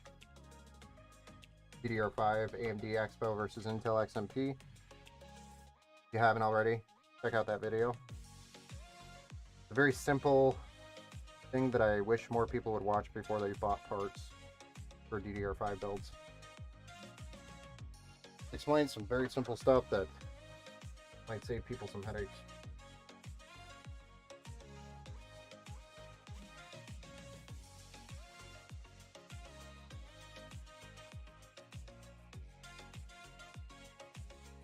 Who likes headaches when they're trying to just build their damn PC and get it to work? Oh yeah. Slap the video card in there so we can get this cable metal. Once and for all, we shall have this cable. Oh yeah, I'll give it a look. DDR5 RAM is not cheap now.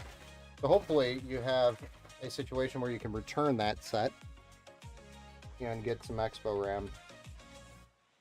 But 32 gigs isn't like terrible, especially compared to what it was like when it first launched. Holy crap. You couldn't touch a 32 gig set without spending like 300 bucks. It was insane. That was for like some of the slower speeds too.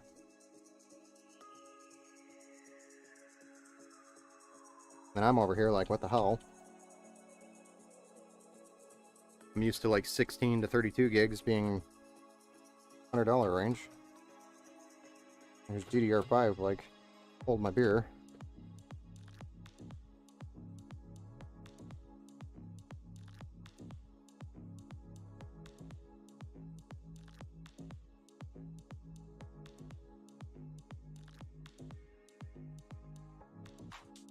All right, so that's pretty clean.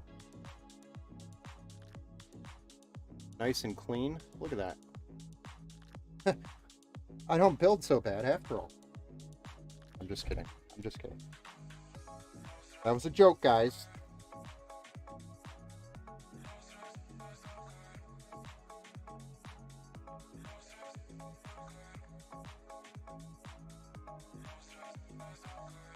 This is a PWM fan hub and Lee that we're going to be using for our 5 fans inside the case.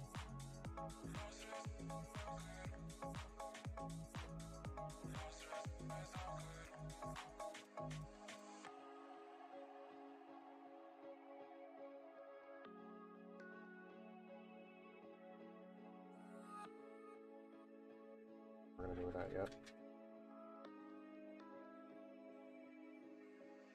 We're going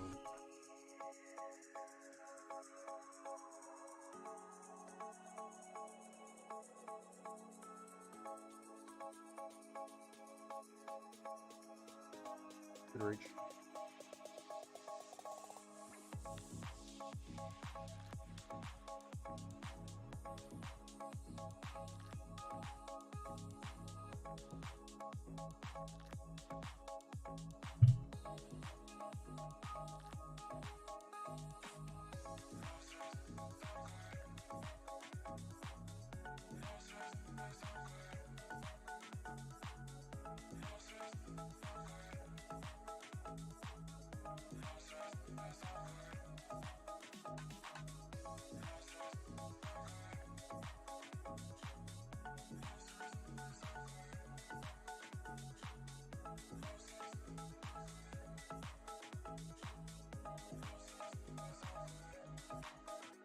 Got it from Newegg, so hopefully they'll let me return it. Usually, Newegg is actually very good about RAM kit returns. The things they aren't very good about is your motherboard return. So if you're trying to return a motherboard, especially Intel, they don't like that. Also, make sure you have the packaging, because sometimes they will decline your packaging if the part, the physical product, the part, doesn't match the serial number printed on the package. Make sure you are sending the exact package back, because they will have a hissy fit with that if you don't. They might even charge you a restocking fee. I actually got on the phone with one of my Newegg rep.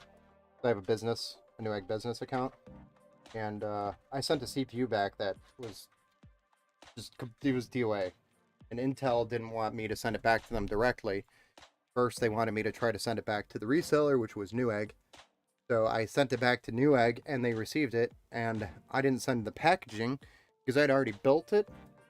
Yep, I had already built the system, got rid of all the packaging. It's already gone to the dump or recycling or wherever it went, because we recycle cardboard here.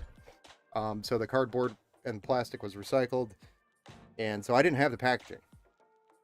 So they called me back or they sent me an email once they received it, and they're like, "Yeah, can't give you a refund for this." I was like, "Oh, okay, that's interesting." And they're like, "Yeah, because it's missing the exact packaging." And so they're like, "So we can't refund for this." And I'm like, "Okay." So I got on the phone with my Newegg rep, and I was like, "Dude, if you don't accept this CPU, I am never buying from Newegg again. Because there's going to be probably lots of times where this scenario is going to happen. And it is your product that you sold to me that did not work out of the box. So, I'm sorry, but I'm not going to keep every package you send me, packaging, for the product around until I confirm it's fully working. You should be just sending me functional products. It's not my problem." They ended up taking the refund. Because my account, I did buy, not anymore, because I've had too many issues with Newegg. But I did buy a lot of hardware from them at the time, so they were able to allow the special scenario to happen. But that was only after I talked to my rep. And that's what annoys me about Newegg, that they pull that kind of crap all the time on people that don't have the flex to say, "Hey, I'm not going to buy from you anymore." And it actually is going to impact them. So, my recommendation, don't buy from Newegg. I've had way too many problems with them. Sorry, Newegg. I used to love you. I actually used to love you a lot. Until I found all your secrets. And it wasn't because of whatchamacallit. What's his name? Over on Gamers Nexus. wasn't because of him and his stories. It was literally because of my own experiences, which sucked. Also, your platinum/silver program sucks as well. Now this is turning into a Bash Newegg session. Or your gold, platinum, silver program. You need a new program, dude. This sucks.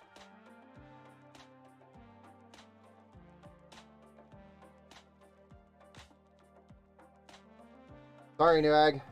You did it to yourselves.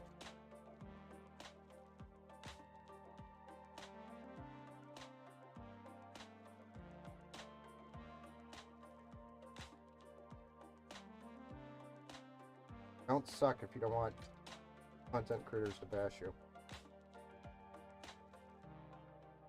And do something to fix it.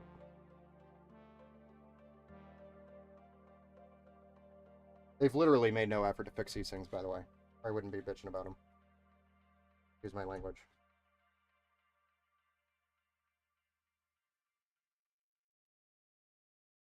But yeah, that's my opinion on Newegg. In a nutshell.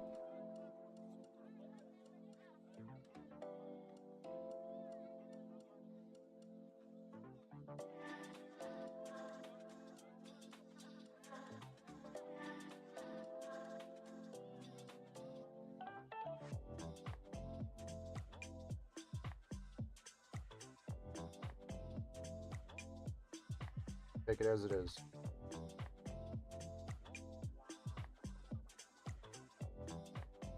Right now I'm just getting the Leon Lee addressable RGB connections plugged in here.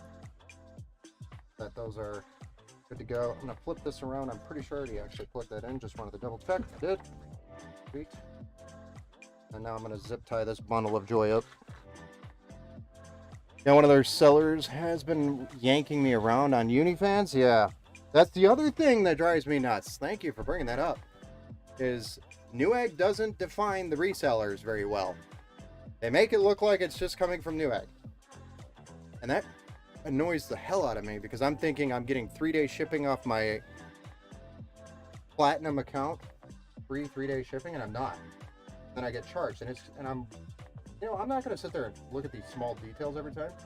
Not anytime I was ordering from Newegg, that was one thing I did. Hit the slider that says shipped from Newegg.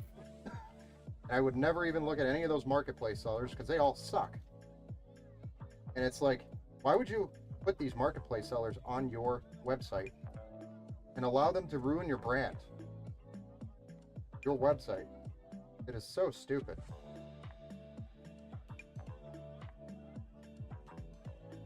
Yes, those resellers on Newegg suck.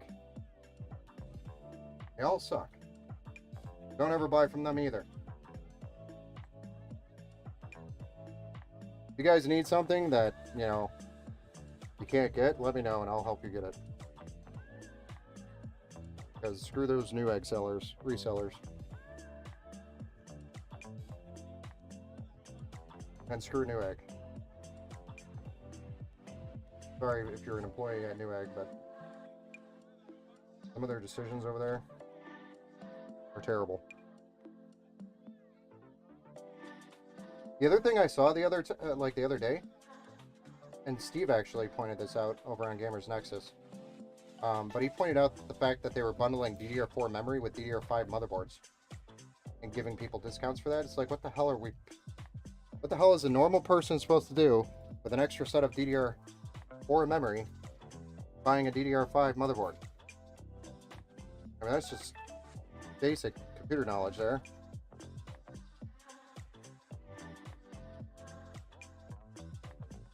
And then you can't return the RAM if you buy that bundle. Something. It was also during a time when motherboards were really hard to get for DDR5. More ranting. Sorry. Shut up. Hey, Lou, what's up? Zoka? Been a while? Yeah, I know. It has been a minute, man. How's it going over there?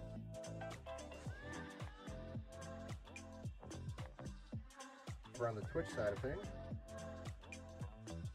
I'm just ranting about Newegg. Got Noah over on YouTube watching, and he's told me he's got the problem.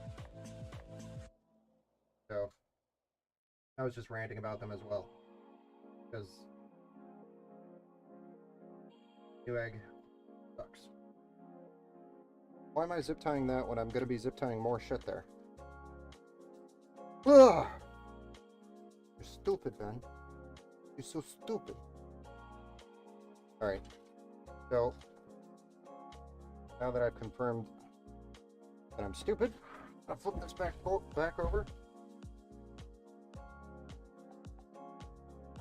Then I gotta figure out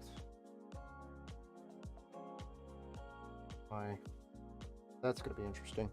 That's gonna be a tight fit for my cable. I should have plugged that in. And I always forget to do this.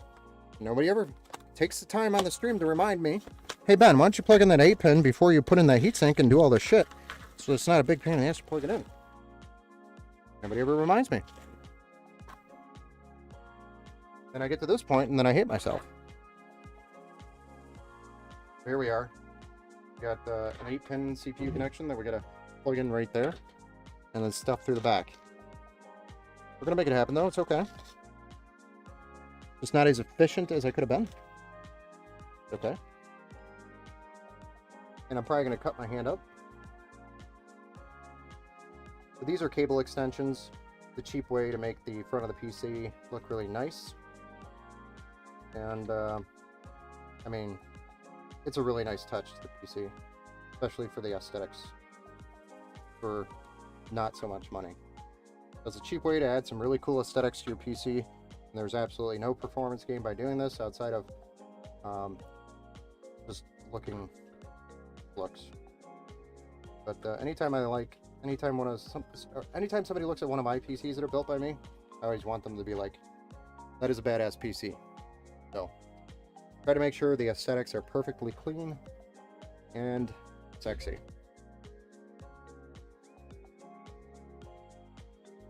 It is the brand that is being shown anywhere. The brand matters.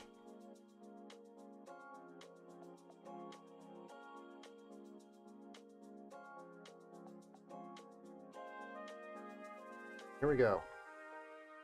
Can we make this happen? Or do I need to cry myself to sleep tonight? I'll show you. This is a really tight situation to get my hands down in there. So I have these really cool tools. If I could locate them.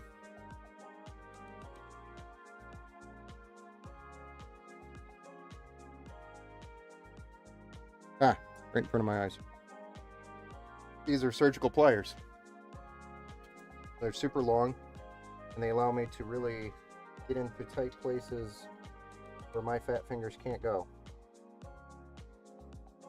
Sorry, I'm going to block some of the view here as I try to make this happen.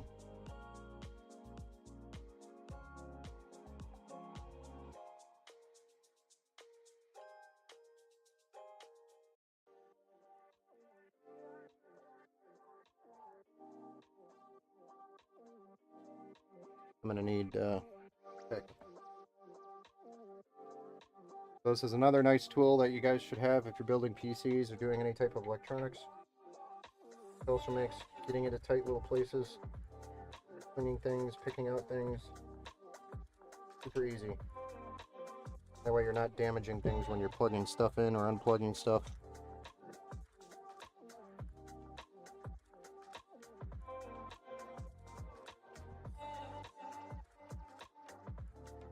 There we go.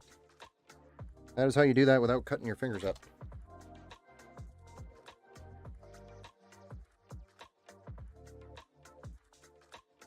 Nice and clean. Yeah, look at that. Hey, it's me again. 24 pin. Then we've got an 8-pin for the graphics card.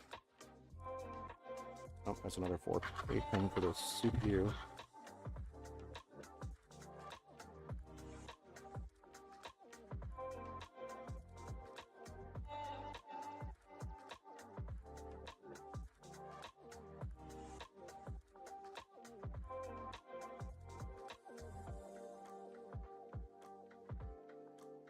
For these cable combs, I actually really like these ones by Asia Horse.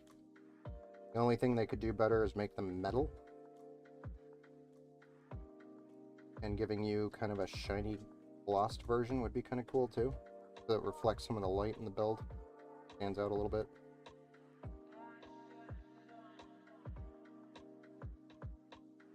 I also wished that they would give you ×3, 8, and GPU combs on a single comb rather than doing 3 8-pin combs. Wish they'd add that to the package. As a builder, that is what I look for, which is basically just 24-pin.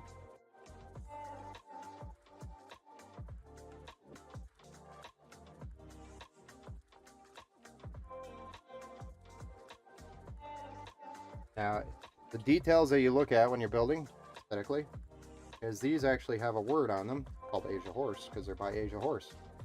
And when you put the combs in, you can put them in the different opposite directions. And I'm putting them in the same way each time. So paying attention to little details like that can make a difference in the PC build.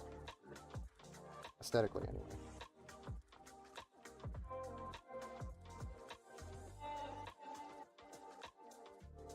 Just makes sense to do that.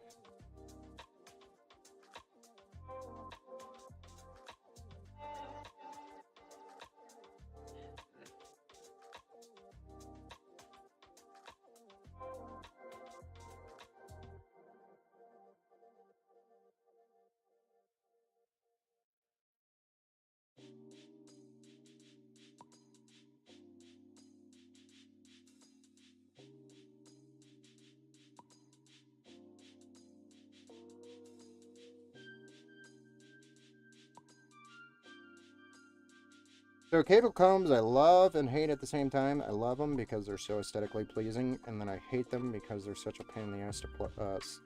Because you have to sit here for like 5 minutes plucking away on your fingers to make it work until you put it on backwards or fucked up in a way like I just did. And then it just takes time to do it. That's really the ingredient here. Time. But it is so aesthetically pleasing. And I think every PC, especially how cheap cables are, or inexpensive, should I say, they're not cheap, made, actually feel pretty good, quality-wise. But how inexpensive they are, too. It just makes tremendous difference in the quality of the build, or the aesthetics.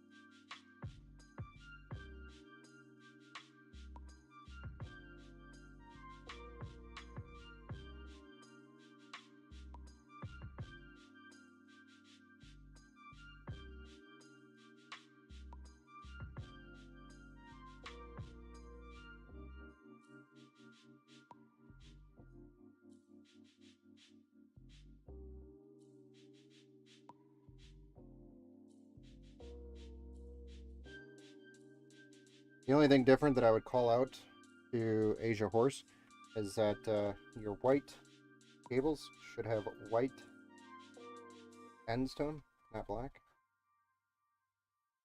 Seems kind of silly to have black ones, and not white ones, for the white cables.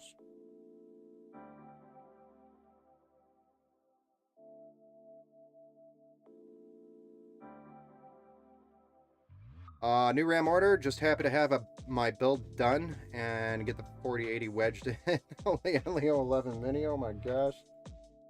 Sir, you are a brave soul to do that. Wedging a 4080 in a Mini. 11 Dynamic Mini.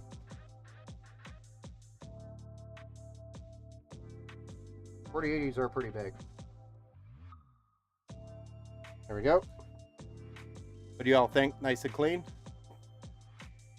Definitely more aesthetically pleasing than your standard PSU cables. All right, let's get our power supply out and slap that bad boy in. Do a little bit of buttoning up with the cables again. Finalize the cables anyway, and fire this bad boy up and see what it looks like. How about that? I gotta take a few more minutes. Right? Then we get to see if I built it right and if it posts. Will it post? Coming up next.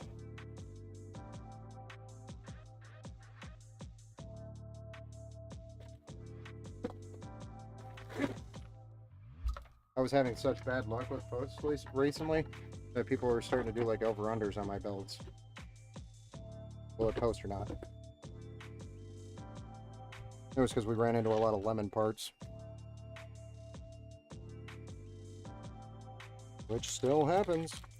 It actually happens way more now. Oh, you did a vertical mount? Oh, nice. So you got the vertical bracket for the Mini? Or did you go with like a third-party bracket? You pretty much have to use the 011 dynamic or the Lian Li vertical bracket for the 011s. Especially if you put the case fans on the bottom. Almost have to.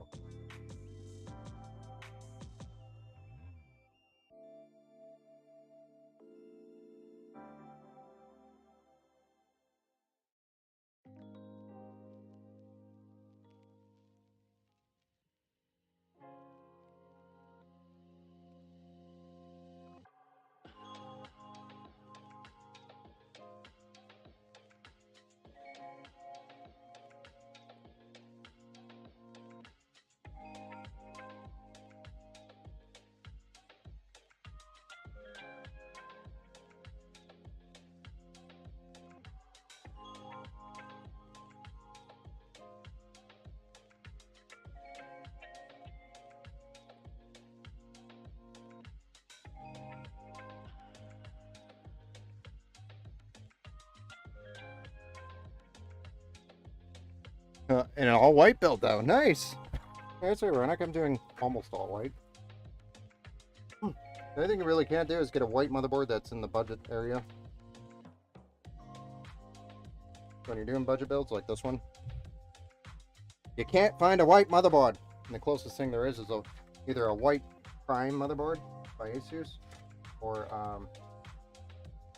an ASRock like Steel Legend. But even then, the Steel Legends aren't cheap, so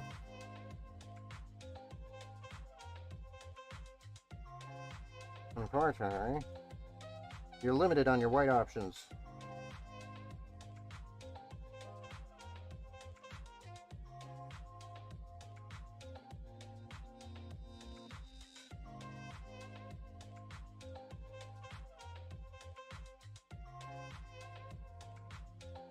Just untangling this mess here. Go. There we go. Oh yeah, almost there, boys. Or ladies and gentlemen. I actually don't know who's all watching.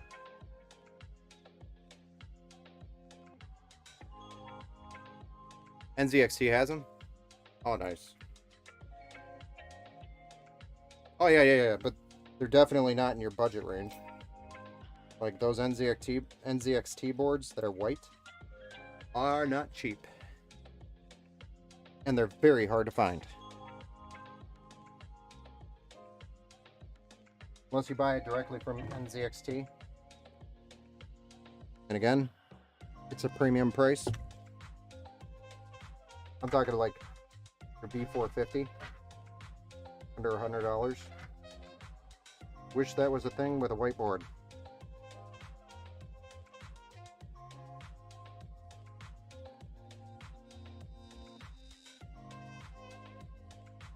Because then your budget builds will be decently priced. Or you could do a budget build for a decent price without spending an absurd amount.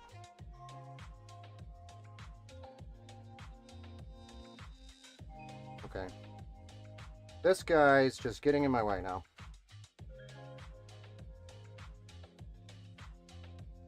Push these cables down there.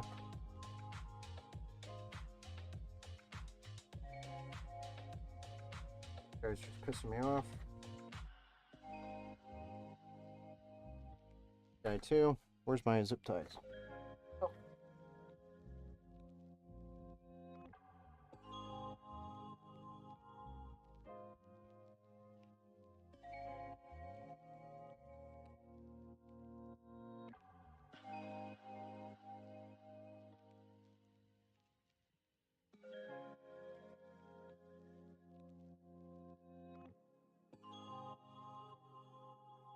One of the downsides with extensions. Put out with them. For the cable mods, but not in the budgets that we have allotted for these builds.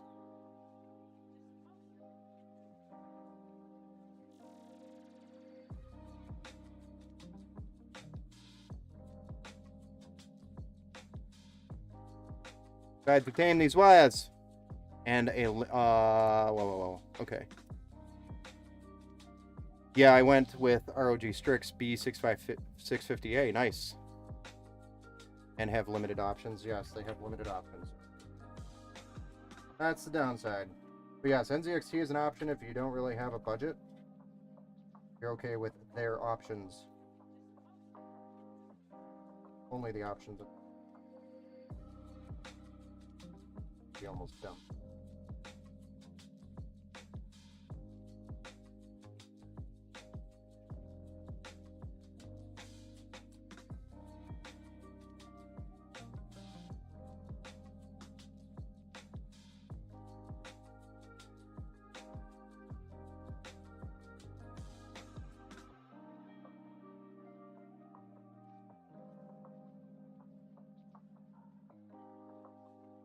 I will tame the cables.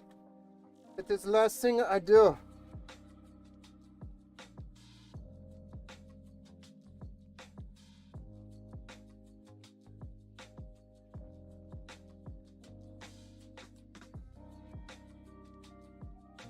I'm really not going to do anything with the 24 pin, honestly, because it's just like doing its own thing right now.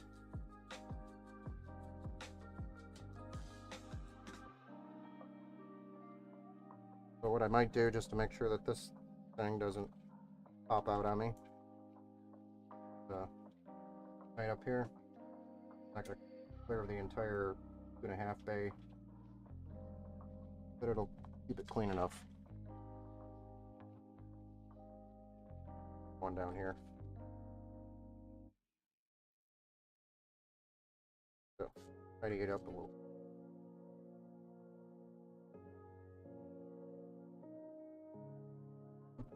Hand it down in there so they're not poking out in the places they're not supposed to.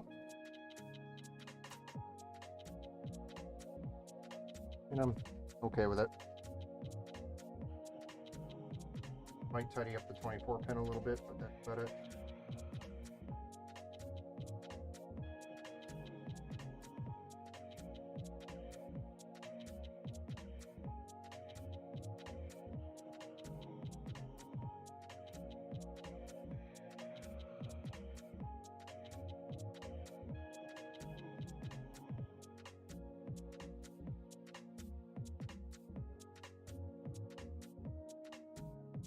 When I say tidy it up, I'm just going to zip tie. Like so.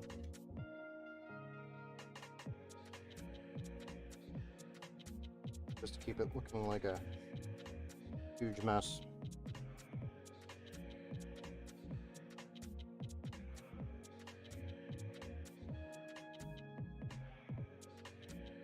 Alright, let's flip it over, confirm that these cables are not looking like a disaster on the front side.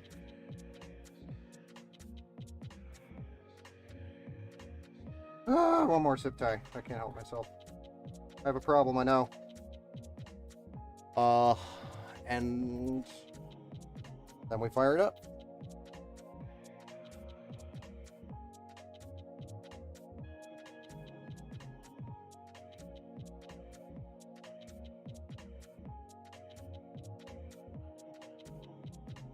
Not the biggest fan. That shit up there. honestly. All you're gonna do about it.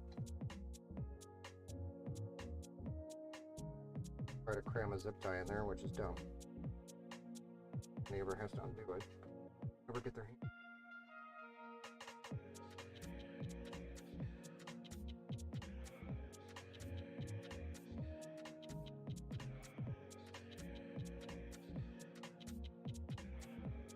Yeah. Pretty clean to me.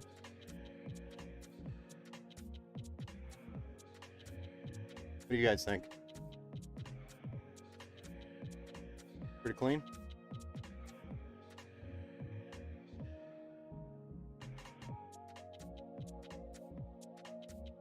Put the back on and fire it up. We're going to put the back on this one because the case is white and the background is black.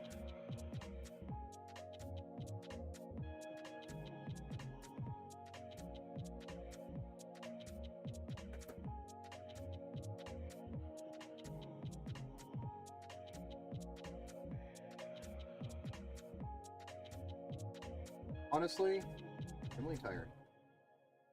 We're at 9:43. 20 minutes. So good.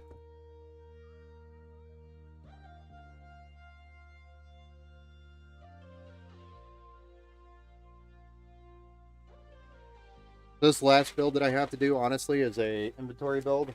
Not something I need to have done tonight. I'm probably going to let that one slide.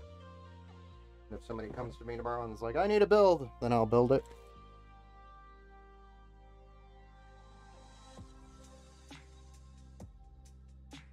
But unless not, probably just going to let that one slide. Call it a night. I'm tired. God damn it. Fuck off, tools. All of you.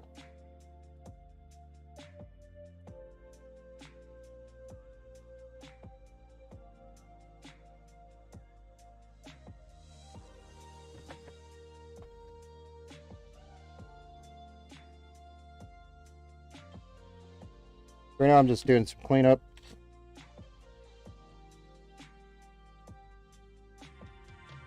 Just to clean up the workbench so we can plug this in and fire it up. I just don't want all these screws running around here, because these screws go back to the same build. And they get shipped with the build.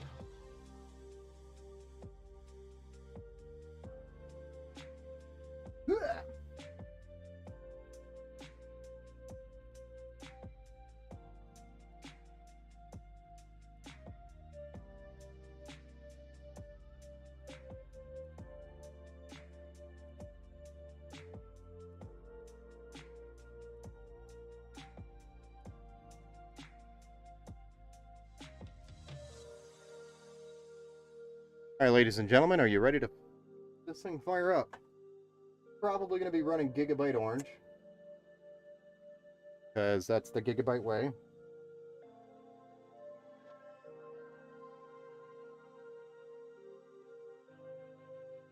I like to run orange.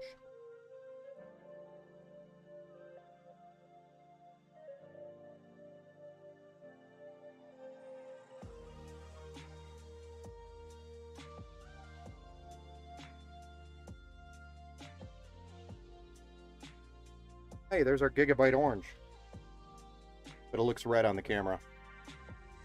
But you got some nice mesh front for beautiful airflow. 2 fans on the top for exhaust. The 2 fans on the front are actually 140 millimeter. That come with the case. And that is our intake with 2 fans on the top, which are 120 millimeter, which is exhaust, and then another fan on the rear with exhaust. And then another 120 millimeter fan on the radiator. But it's got really good airflow, and with the panels on here, it's got some good pressure to push this air through the system. We just posted, so we do have a post, and this is a successful build. So we got display, we got everything working the way it should so far. So I'll be running through the software side of things and do what we call the battle tested phase, where we put it through a bunch of tests. benchmarks and whatnots just to make sure everything's running, cooling, performing where it should be. And then once that's completed, then we package it up and ship it. And it also receives a certificate. So this is build number 2 on the stream completed. I think I'm going to call it a night. I'm not going to be able to do build number 3. I'm too tired. Running out of steam. I've honestly built my limit today. Even I have a limit. I've just hit it. Well, ladies and gentlemen, I'm going to call the stream right here. Thank you for tuning in. I appreciate all of you jumping in here. Everybody that has liked the stream, followed today, thank you very much. If I missed calling that out, I am sorry. But definitely thank you for joining the stream, hanging out, chatting, all of that. The liking, sharing the stream, following if you want to see more. And take a look at the YouTube channel and let me know what videos you want to see on there. If you have any specific pro tech tips that you want to see on there. I'd be happy to throw together a video. And don't worry, I'm not going to use that same mic. Alright guys, have a good night. And Merry Christmas if I don't see you. Take care.